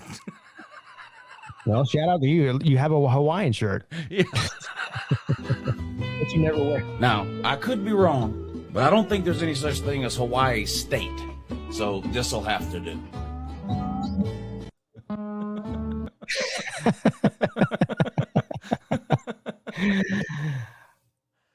Oh my God. Is there any other football team in Hawaii other than Hawaii? Yeah, I don't think so. I mean, there might be like, but I don't even, if an FCS team can't generate enough money to travel, it's a long flight, even from Hawaii to California, let alone anywhere else. That Florida State helmet video is at 33,000 views. Good God. Oh, so I go pick up Lou Jr. today for soccer practice. I picked him up from school at 2:30. I had to take him home to get. We had to go pick up his soccer bag and all that crap. And anyway, so while we're doing all that, Luann gets home from school. My daughter gets home from school, and I'm talking to her, and she was like, "Dad, why are you on TikTok?" Oh no. And I said, well, it's not like, I mean, I've been kind of out there for everybody to see what the YouTube thing forever anyway. And she was like, yeah, Dad, but none of my friends watch you on YouTube, but they all watch TikTok. And at lunch today, I had like 3 people come up to me and ask me if this was if this was my dad. This is what Luann was really telling you. And it was, yeah. Because I used to hate TikTok, and my kids have been doing it for years, and I'm like, I don't understand it, I hate it, and they, oh, Dad, watch this TikTok, and I'm like, I don't understand what I'm looking at, I don't, but now I'm on there, and literally just got on there in the last couple of weeks, and she was like, yeah, 3 people came up today and asked me if showed me a TikTok video and asked me if that was you, and it was all 3 of them, it was this Florida State helmet video with White Tonto in it. Oh no! Yeah, and she's in high school. I mean, so she's got to be all kinds of embarrassed. But if anybody hasn't, this is why she's embarrassed.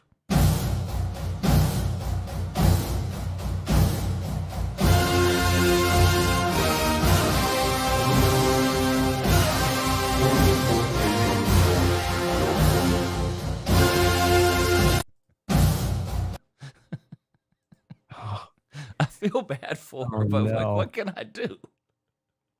Nothing now. It's too late. It's too late. It's going to happen to you at some point, Pete. Don't worry.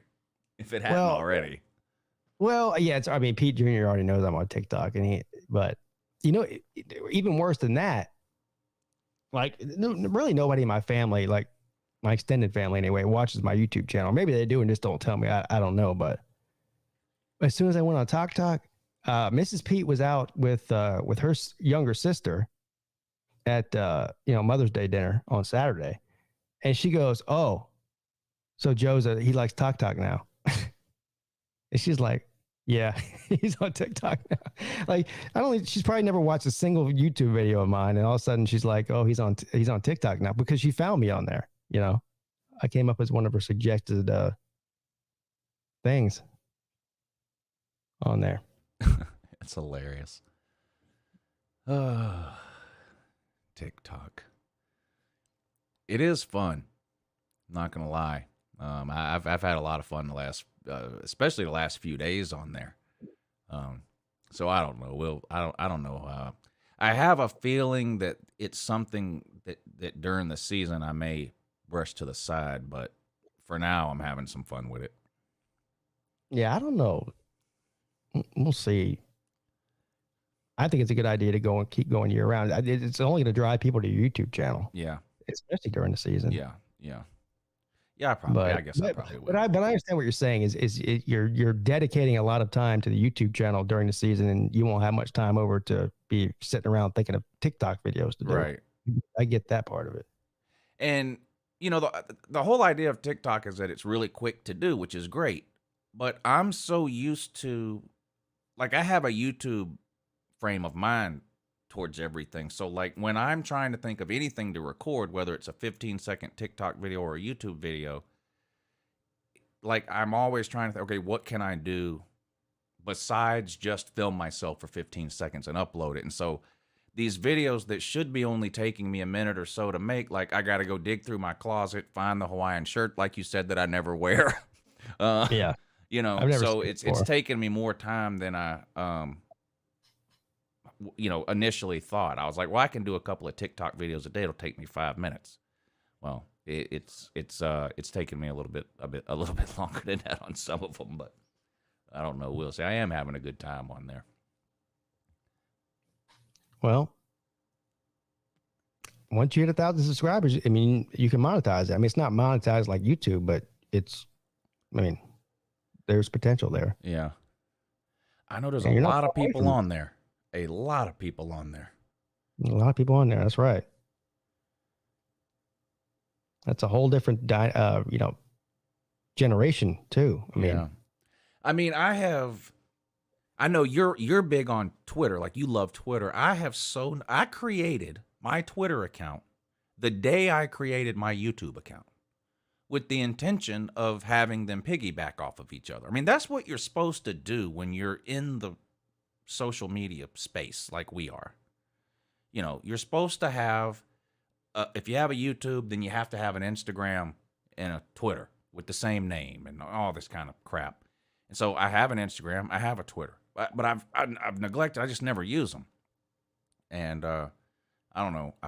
So I guess I'm giving TikTok a chance where I never really, it's not that I don't ever use Twitter, but not like I should. Most social media people, they're everywhere. I haven't done that. I've dropped the ball on that. Yeah, I don't really know how good Twitter is for what we do, honestly. I mean, you can put I'm a YouTuber in your bio and even a link to your YouTube channel, but anything that you like, if you upload a link to your YouTube video on Twitter, nobody's going to see it because Twitter just buries it. Yeah. No one's going to see it.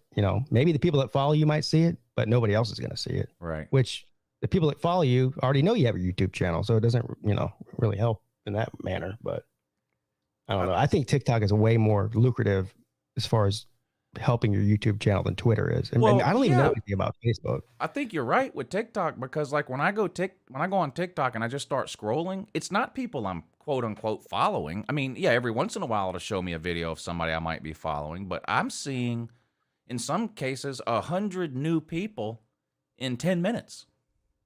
And maybe I like one of them and follow them, or go to their TikTok channel and watch 20 of their videos. I do that. That happens sometimes. Yeah. Whereas with YouTube, you see what's in your subscription, people you already want to see. Yeah. TikTok shows you a bunch of people you've never seen before. That's right.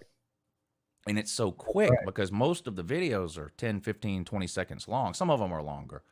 Hell, there's been over the past 2 weeks or whatever that I've been on TikTok. I've subscribed to at least 2 or 3 people on YouTube that I didn't know existed until I saw TikTok. Yeah. And they weren't even football related at all. They were just funny people and they had YouTube channels. Right. So I Right. subscribed to them. Yeah. So that's how it happens. That's never happened to me on Twitter. I mean, I don't think there's been a single person that I already didn't know existed with a YouTube channel that I subscribed to on Twitter. And then just found you on Twitter. Yeah. Just happened to come across you. Yeah. Yeah. I guess maybe with the hashtags on Twitter, like I know, like I used to upload a YouTube video, then go to my Twitter page, post the link, and then I would try to do hashtags that would make people find it. Like if it was a Tennessee video, maybe I would do like hashtag Vols or something. But I just got tired of Twitter. I don't really like Twitter. I don't use it that much, and I don't even post my videos there anymore. I honestly don't like it that much anymore either. During the season is a different story, but this time of year, I'm not. I don't post. I use Twitter more like Google. Like usually when I go to Twitter, the first place I go is the search bar. Like if I see something on Facebook that somebody did or something, I'll go to Twitter and if it's a name or whatever, and I'll type the name in and I'll try to find like, what are people saying about this on Twitter? But I don't know. I think I'm Twitter illiterate. I think that's what it is. Twitter's easy, but it's become like every other social media site. It's like a meme thing. I mean, that's pretty much like 90% of it's memes. Yeah. At this point, which is fine if you're into that. But it's not interesting watching memes for 3 hours. I mean, it's just not. Right. And what about Instagram? Have you ever done that? Well, I tried, and I'm sort of like you say you are with Twitter. I'm Instagram illiterate. It took me, I was on there for maybe a week, and I just couldn't figure out the way it worked, and I got frustrated with it. And then I think I just deleted my account because I was spending too much time on there trying to figure out what was going on, and I was like, what am I doing? Yeah, I get frustrated really easy with that kind of shit. Yeah. Twitter is really simple, and Instagram might be too, but yeah, I got tired of trying to figure it out. There's just, I don't know. Do you remember Vine? No, I never. No, I know what you're talking about. I was never on there, but there's so many things to Was come never on. along. It's hard to know which one you should jump on. Like forever, I was like, no one's using TikTok but 8-year-olds because that's all I saw. Right. All I saw was my kids using it. It wasn't anything that anybody on here ever talked about. I'm talking 2-3 years ago before it was even called TikTok, when it was called Musical.ly.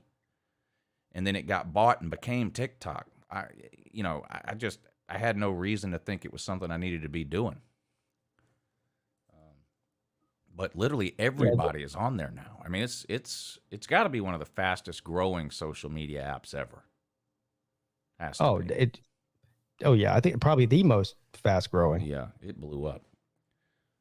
Least fastest growing social media app ever, Truth Social. Yeah, I never even checked that out. I've never been to the site. All I know is I heard when it first launched, people were having a hard time even making accounts on there. I think you still can only get it with an iPhone too. I don't think you can get it with an Android. Oh, really? Yeah. I'm surprised at that. Surprised that Apple would be the one to. Well, it's not that Android told them no or whatever. They haven't developed it for Android yet. Oh, I got you. So yeah. They developed it specifically for Apple first, and they're working on the Android version. Well, last I heard, that's what they were. Maybe it came out in the last week, and I don't know. But last I heard, it still wasn't available yet for Android. They hadn't developed it yet. So I don't know. So what it is basically Twitter. Yeah. It's like a copy of Twitter, right? It's Twitter for people who think the election was stolen. That's all it is. But I'm talking about, I mean the actual like physical format of it. It looks Twitter, just right? like Twitter, but instead of a tweet, it's called a truth. But the layout looks just like Twitter. Just like instead of a tweet, it's called a truth. Yeah. So everything that you post is truth, even if it's a lie. That's kind of the point. No. That's kind of tweet is bad enough. I can't get past that either as a grown man. I'm tweeting. And that sounds like so juvenile. Yeah, like if you go to Twitter, it says like post your tweet here or whatever. Yeah. You go to True Social, it says post your truth. And you know, Obama wasn't born here. Michelle is a man, and the election was stolen. That's all it is, over and over and over again. Well, sir, God damn, I can't even read that. What did he say? Read what Sir UGA. God, that might be one of the most brutal insults I've ever seen. Oh my God. Hold on now. Good Lord. I got something for that. Dying, right? Oh my God! Oh my God! Oh my God! I'm in my underwear, and Tennessee hit a grand slam walk-off home run. I don't agree with that statement, Sir UGA. I don't go on the record of saying that. God almighty. Oh, that was brutal.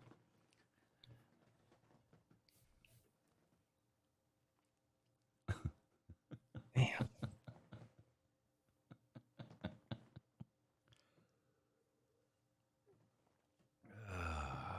We better change the subject off of both that and the political stuff. Yeah. Too. I could always show another helmet video. Anybody in the back room? Oh, you know what? I never even no. Damn, nobody wants to come on the show. I don't think I ever told anybody to come on. Oh. But the link is in the description of the video. If anybody wants to come in and hang out for a few minutes before, before we wrap it up in the next 20 or 30 minutes or whatever, the link is in the description of the video. If anybody wants to come in and shoot the shit, if anybody wants to come in and shoot the shit with us, yeah. You want to hear something funny? Of course. On Friday, I knew by like 5 o'clock in the afternoon that there was no way I was doing a show that night. So I went on my community page and posted, I can't do the show tonight. Have a great weekend, whatever. About 2 hours later, I get a notification on my phone. It's an email from Edward. And you know what his email said? I just want to confirm that you're not doing a show tonight. After I just posted that I wasn't doing a show tonight. I'm pretty sure you confirmed it with yourself before you made the post. He's like, "Can you please email back and confirm?" I didn't even answer it. I'm like, Jesus Christ! If I literally just posted that I'm not having a show tonight, why are you emailing me if I'm doing a show tonight? Fucking Edward.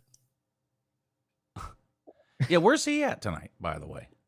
Yeah, it's a good. I don't know. Did he email you to tell you he wasn't coming on? I don't think so. Let me see if he emailed me.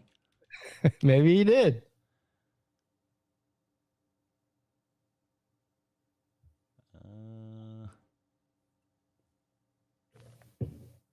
No, he did not email me.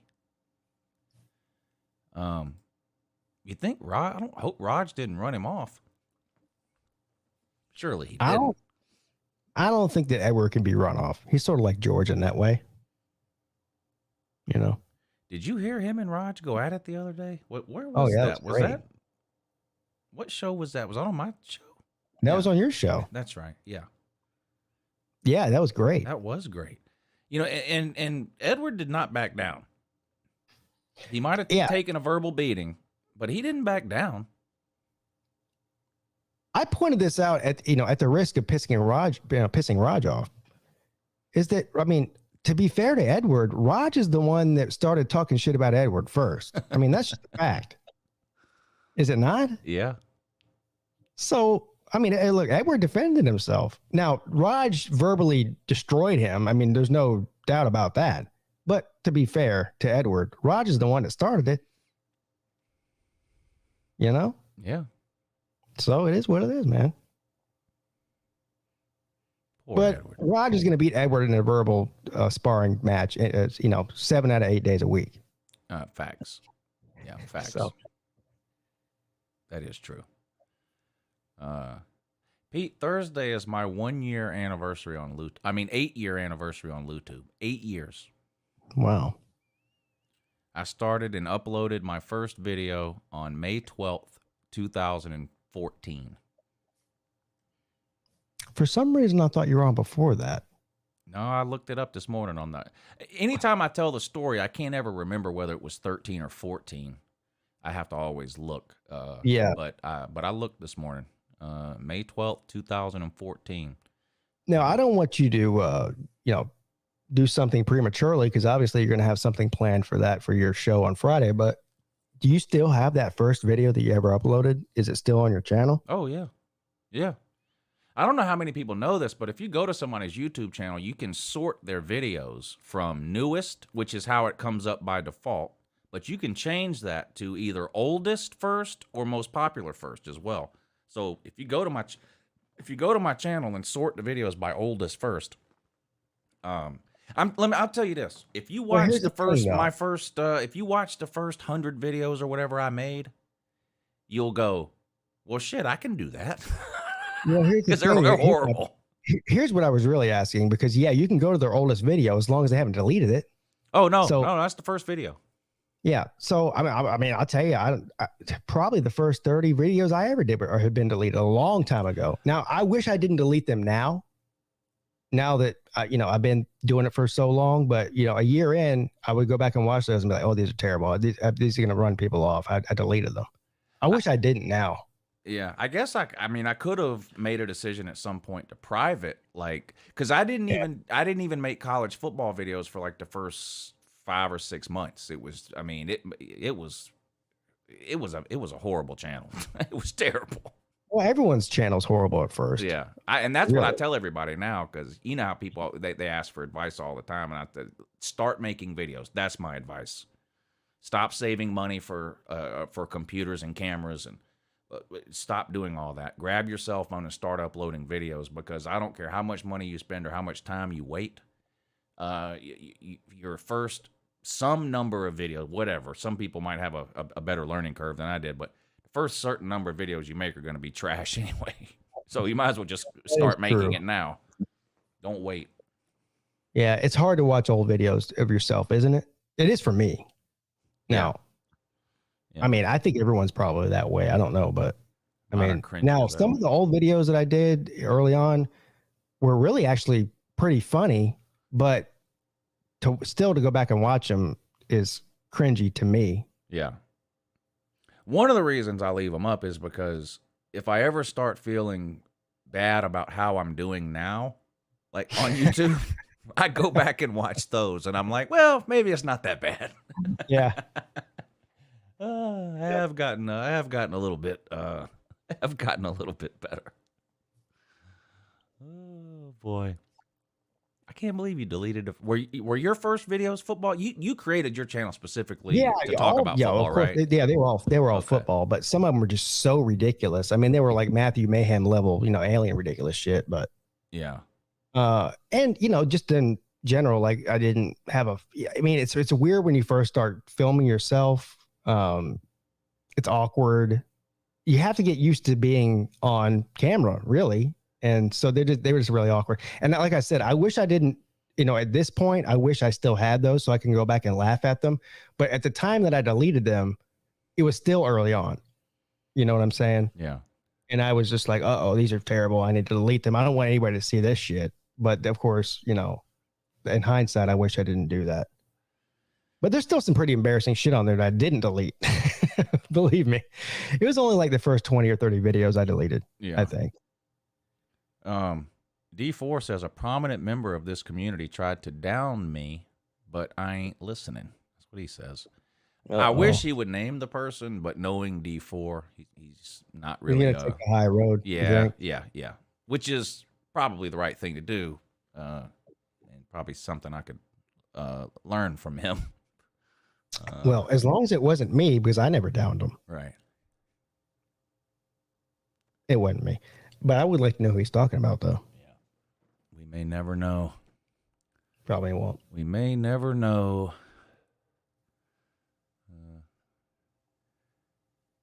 Yeah, so that's Thursday. And then Friday is my birthday. Yeah, you're turning what, 54? Oh, sir.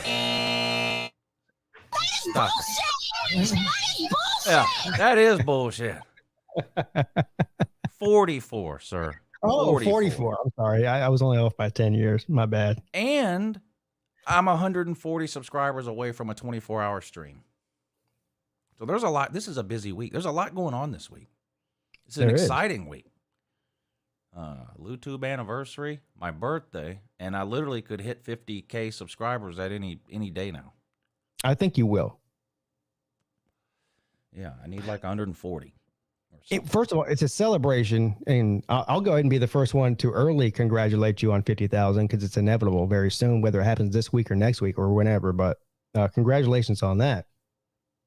But I think probably turning 44 and not being in prison for the rest of your life or being dead is also an accomplishment. Yes. That should go unnoticed. Yes. Especially considering some of the shit I did. Yeah. In my past. So, yeah, it's going to be a good week. I'm excited.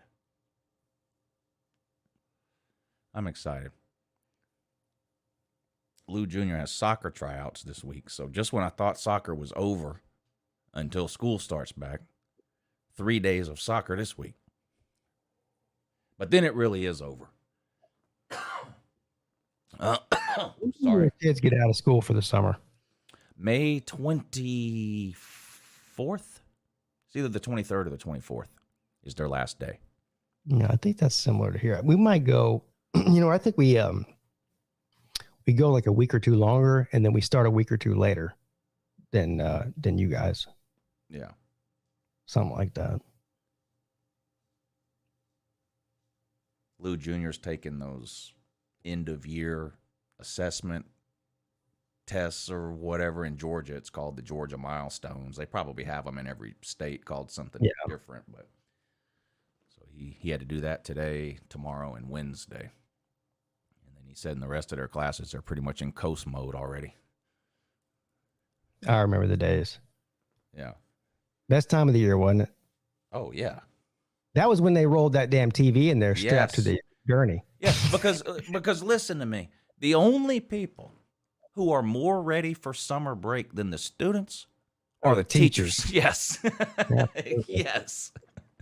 Well, the last couple of weeks of school is a joke. I don't care what grade you're in. Yeah. Them teachers are done. Come May 1st, those teachers are done. They're so done. The best part is these days, when we were kids, the teachers didn't have smartphones. But these days, the teachers do. So they, they put on whatever movie or whatever, and they sit there at their desk with the lights off and scroll through TikTok and Twitter and YouTube. Yes, exactly right. For 8 hours and get paid for it. When we were in school, they'd sit back there and read a book or something. Yeah. Now kids don't even know what a book is. My kid, well, I can't say it, both of them. My youngest, he's in first grade. They don't even have any books. They have a Chromebook, laptop, and that's it. In his book bag, that's all it is a laptop carrier. There ain't no books in that motherfucker. I don't even think there's any pencils or pen in there either. I think all the pencils and pens reside in the classroom. They don't even have to have any of them. It's crazy. I think it was 4 or 5 years ago. Lou Jr. might have been 7, 8, 9 years old, something like that. I don't remember if it was his birthday or Christmas or what, but one of the presents I got him was a sports edition Guinness Book of World Records. And I gave it to him, and I think it was a couple of days later or whatever, I'm going to tuck him in because we used to send him to bed at 8 and then tell him lights out at 9. So you got to be in bed. If you want to play on your iPad or you want to watch TV, whatever you want to do that till 9. You got to stay in the bed, though. Then 9 o'clock, lights out. So 9 o'clock, I go in there a couple of days after his birthday or Christmas, whatever it was that I got him that book. I go in there to tuck him in and turn the lights out. He's on his iPad reading the sports edition of the Guinness Book of World Records. Oh, damn. He's got the hard copy. He's like, yeah, there's some interesting stuff in there. But, Dad, I don't know if you know, it's all online. Yeah. I think I told the story, too, about a Christmas Eve when my daughter was about probably that age, 7 or 8 or something. And we went to check to see if the kids were asleep before we put the toys out or whatever. And she had fell asleep playing on her iPad. I went and grabbed her iPad, and it was on Google, and she had Googled, "Is Santa real?" God damn. She fell asleep reading that there was no Santa Claus. Oh my God. Oh man, that's one way to find out, ain't it? Yeah. Oh my God. You know what's funny is like kids these days. Well, I sound like fucking Celine Driver when I say that. But young people in this generation, that's even worse probably. I can't read a book like on Kindle. Like I know there's some great books out there, especially the old school ones that, like some Stephen King novels and stuff like that. Yeah. It's not the same reading it on a tablet or whatever on a computer as it is holding the copy in your hand, is it? I mean, it doesn't even compare to me. Yeah, I've never been that big of a reader. There's been certain series of books over my adult life that I've been into, like the Dan Brown books. He's the one that wrote the Da Vinci Code and the Lost Symbol and all those things. And when I was reading most of those books, Kindles and all that kind of thing were out, and I'd never had any interest in getting one. It probably is my age, but if there is a book I want to read, I would prefer to have the actual book. In my opinion, the only thing better from a book than it is digitally. Well, no, the other way around. The only thing better digitally than it is on a book is porn. Yeah. Yeah, that's 100% facts. That's 100% facts. I still buy. In fact, it's time to start looking. These things will be coming out any time now. But the college football preseason magazines. I mean, me and you, Pete, grew up without the internet. Yeah. We take a lot of this stuff for granted now. Like we know who's in the transfer portal. We know, who transferred where. We know who's injured. You used to have no way of knowing, because coaches were just as secretive back then as they are now. It's just because of the internet we know everything right away now. You used to have to wait till the middle or end of May and go buy all these preseason college football magazines, Phil Steele, Athlon, Lindy's, and you'd have to flip through there and go, such and such transferred, or this guy got hurt and wasn't able to participate in spring practice. I mean, you had no clue. You had to go read those books. And I still buy them every year. I take them on vacation with me. I buy them when they come out. I keep them under my desk. And anytime I go out of town during the summer, I take them with me. And whether it's sitting, by the pool or lounging in a hotel room or whatever, and I'll flip through those preseason magazines. That's just a habit, and I still do it today. And I'm sure all that stuff is online now. Those magazines are probably issued online. Yeah, you're right. Those magazines you used to look forward to every month and every year. Mm-hmm. Nowadays, like the only one I get is that one that you're talking about, the preseason one that everyone looks at. But what's the name of that one again? My favorite one is Athlon, but Phil Steele is real popular. Athlon and Lindy's are the big three. Shit, I think my dad had a subscription to. What was it? Well, definitely Sports Illustrated. Yeah.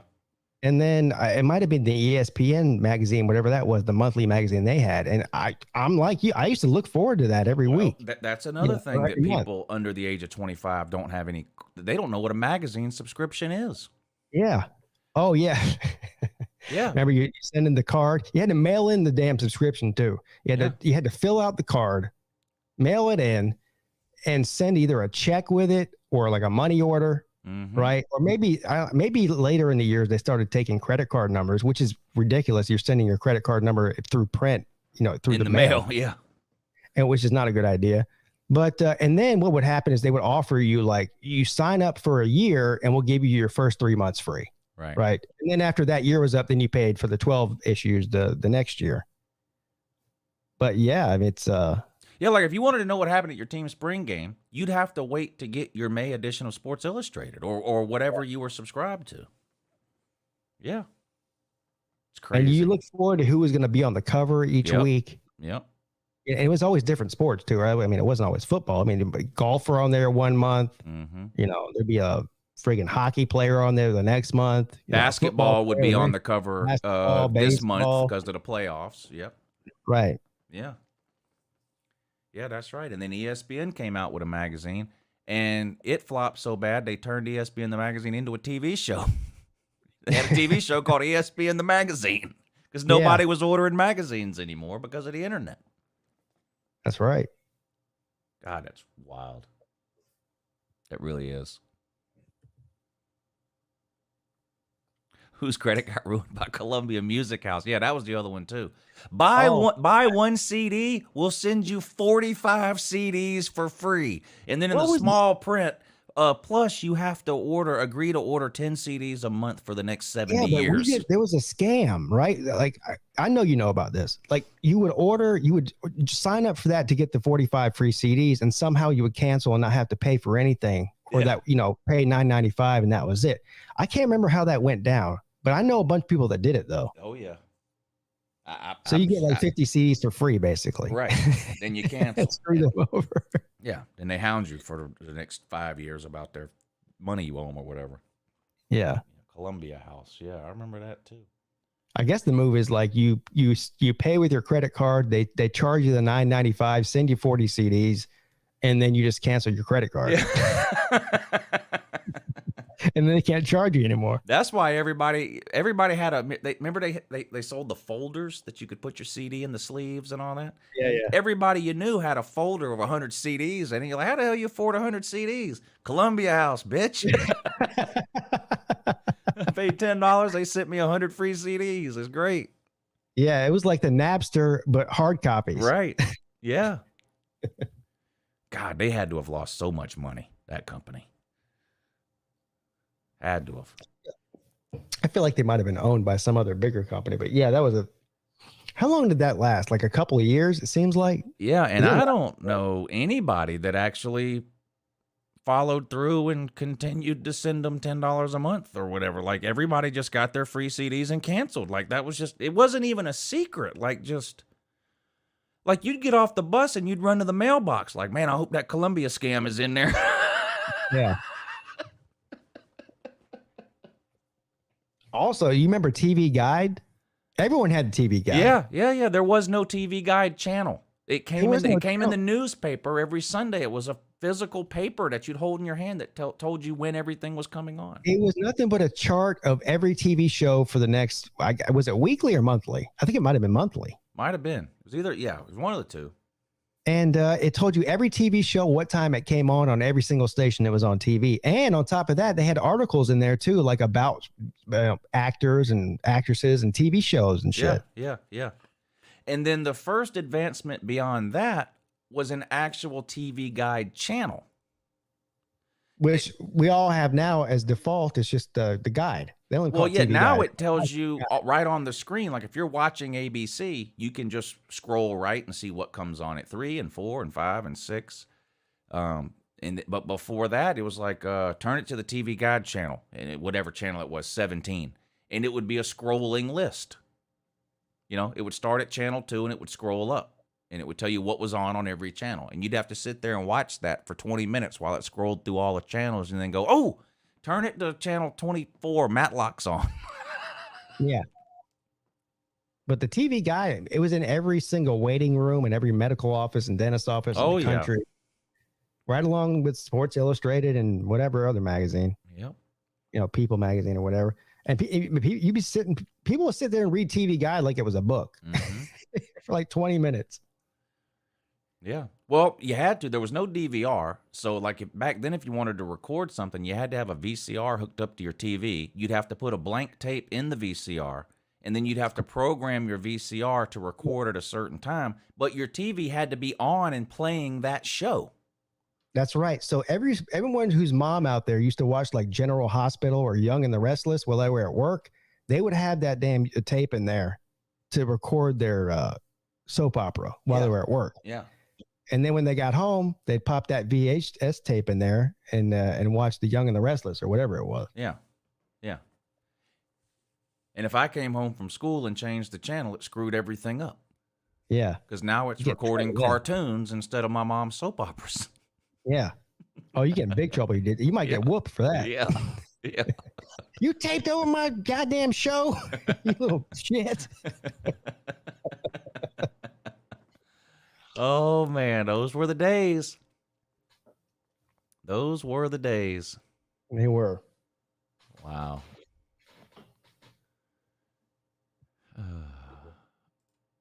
Oh, now the back room is full up. How'd that happen? Oh hell. All right. What's up? Good morning. Yes. Thank y'all for letting me come on. Anyways, y'all aren't that. I mean, y'all aren't that old because I'm only 23, and I remember the guide, and I remember some of the stuff you were talking, like Sports Illustrated. I remember the subscriptions I had. I mean, once a year they came out with the bikini models, and I always got them too. And that was my version of porn. Yeah, the swimsuit issue. Yeah. So, I mean, I don't know. I didn't even get my first phone until I was like 13. So, who's listening to music in the background? You're gonna have to turn that off. It's an astronaut in the ocean, man. I got to turn that off. Yeah. Well, it doesn't matter what it is. Well, it's a good song. You want me to put you in the back room so you can finish listening to it? No, I paused it. Okay. I was able to get Sports Illustrated and the Sporting News for a real good deal as a kid growing up, because my mother was a beautician, and the back shop, the back porch of our house was her beauty shop. And so she got like People and Family Circle and Ladies Home Journal and all these other magazines like the Reader's Digest for her clientele to read while they were sitting there in the dryers and things like that. And because she subscribed to like 6 or 7 different magazines, whoever like the company was that she went through would like let her order 2 or 3 kind of like on the house, Right. So I always got them that way. That's how I kind of got into sports, actually, because I couldn't wait for this for them to come. And I remember Sports Illustrated always came out on Monday, and the Sporting News always came out on Tuesday. I remember that's when they would come in the mail. But you guys were talking about that Columbia House thing. We got together. There, a guy that we used to run around with was a practical joker. Well, 2 or 3 of us decided to pull it on him, and we I think there were 3 guys that all sent his name in to Columbia House, his address and everything. Sent in the 1 penny, and got him the 13 CDs, or the 13 cassettes. But we ordered like the Lawrence Welk Show Greatest Hits, Floyd Kramer on the piano, Liberace, the Oak Ridge Boys, all shit, nothing he would ever listen to. And it all came within like a day or two. All of a sudden his mail was flooded with like 50 of these cassettes, that we didn't want any of them. And he was stuck with like having to cancel all these. I remember that. That was a hell of a racket. They had to have lost their ass on that. Of trolling. Jeff was trolling back in 1989. Yeah. Yes, I was trolling when the trolls were still alive. The real trolls were still alive. Yes. Damn. But you talked about the VCRs, and that's very true. I mean, that would always happen. Somebody would come in and not realize that there was, their sister was taping something, and they would, flip the channel and start watching Gilligan's Island or something like that. And then she wouldn't get her show taped, and then there would be hell to pay. And it's a whole lot easier now. Right. Yeah. I'm pretty sure some people got their ass whipped back in the day fighting over, the VCR taping schedule.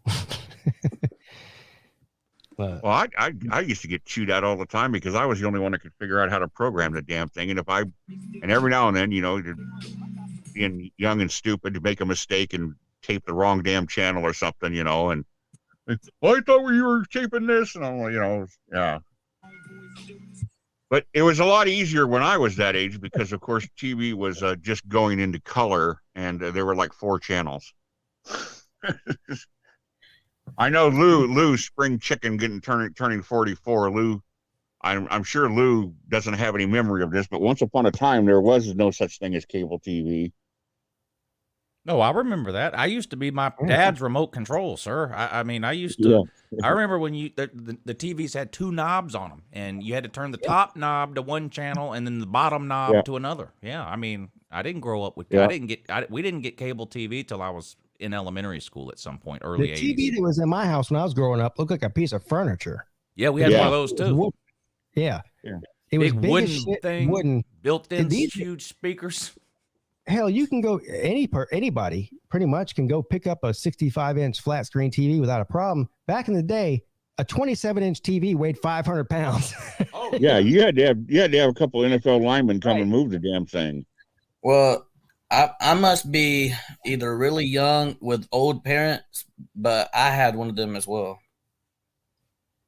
I remember when I was in the summer between my 3rd and 4th grade year, we moved to a 2-story house. And my dad had to get like 2 of my uncles to come over and help him carry one of the TVs upstairs. Yeah. Things made out of solid oak, probably. Yeah. Now, did your parents, Lou, also have the huge console that had the lid? You opened the lid on top and inside set the record player. My parents didn't, but my granddaddy did. My grandfather had one of those. I remember that. Yeah, that thing weighed about 250, 300 pounds too. Yeah, I had to.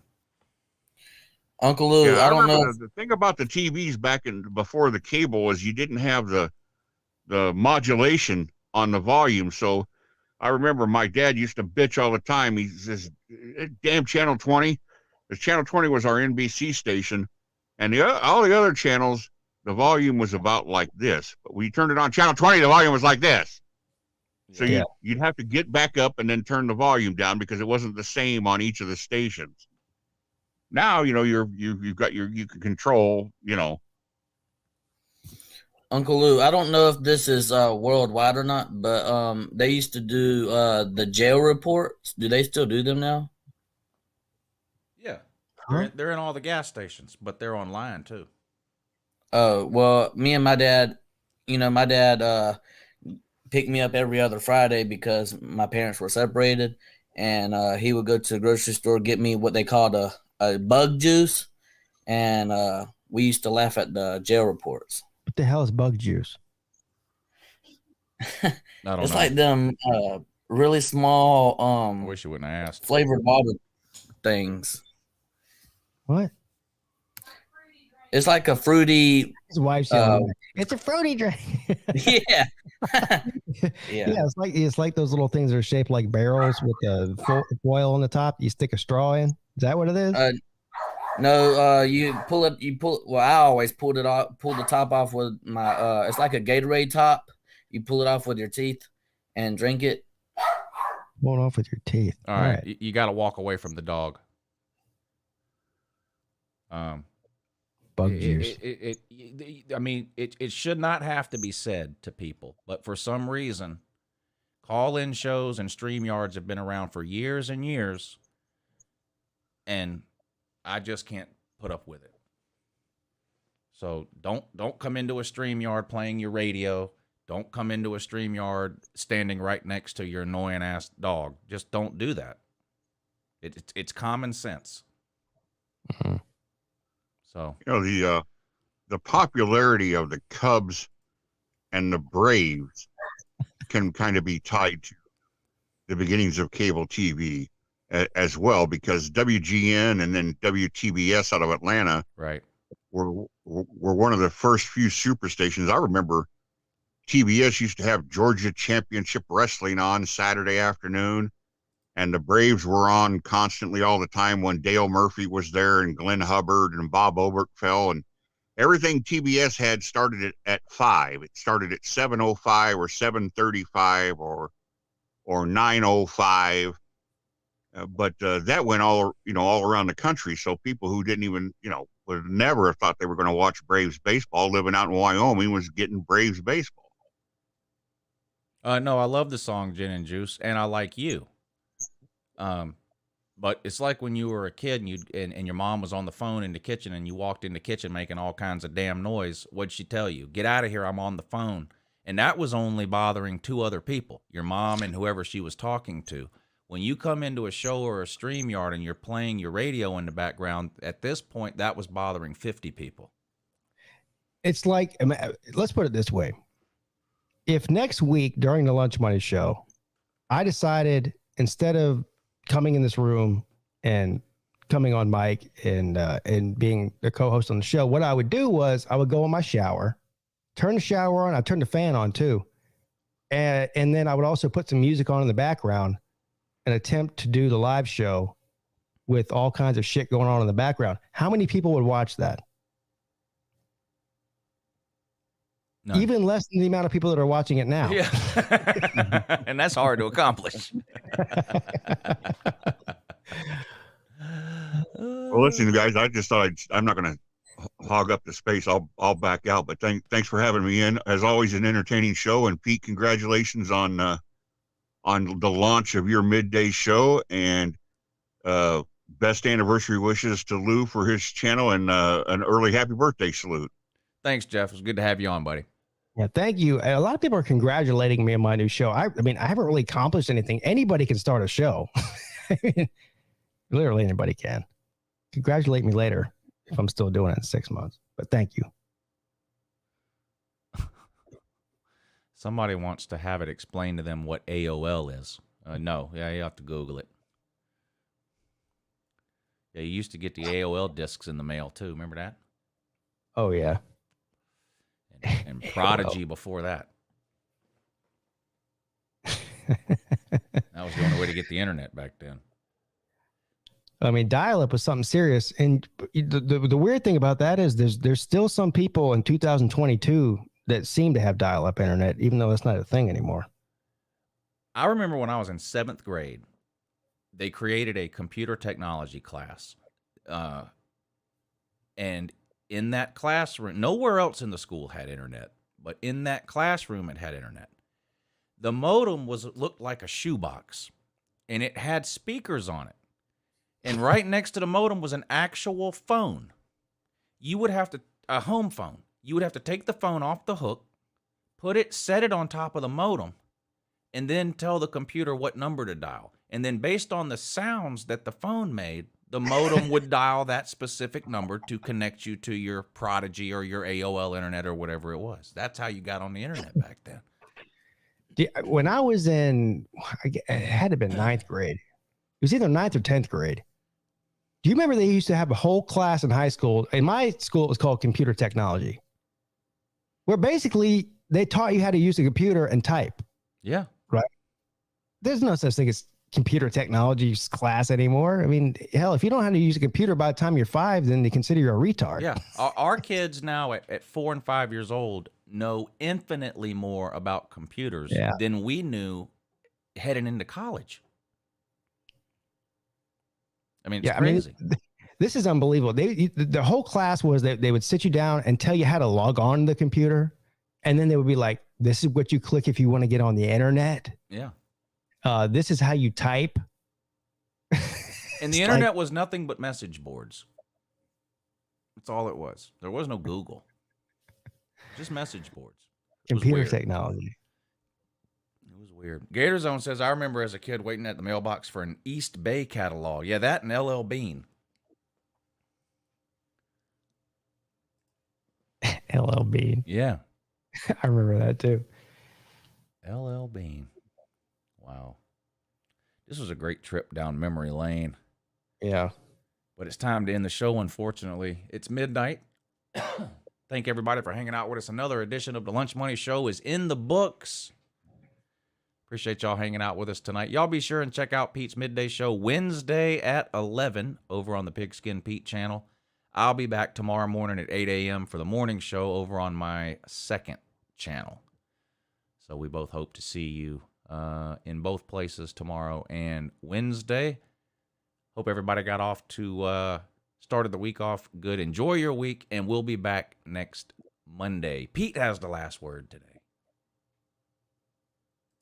Well, happy Tuesday. Now, I'll see y'all very soon. Thank you.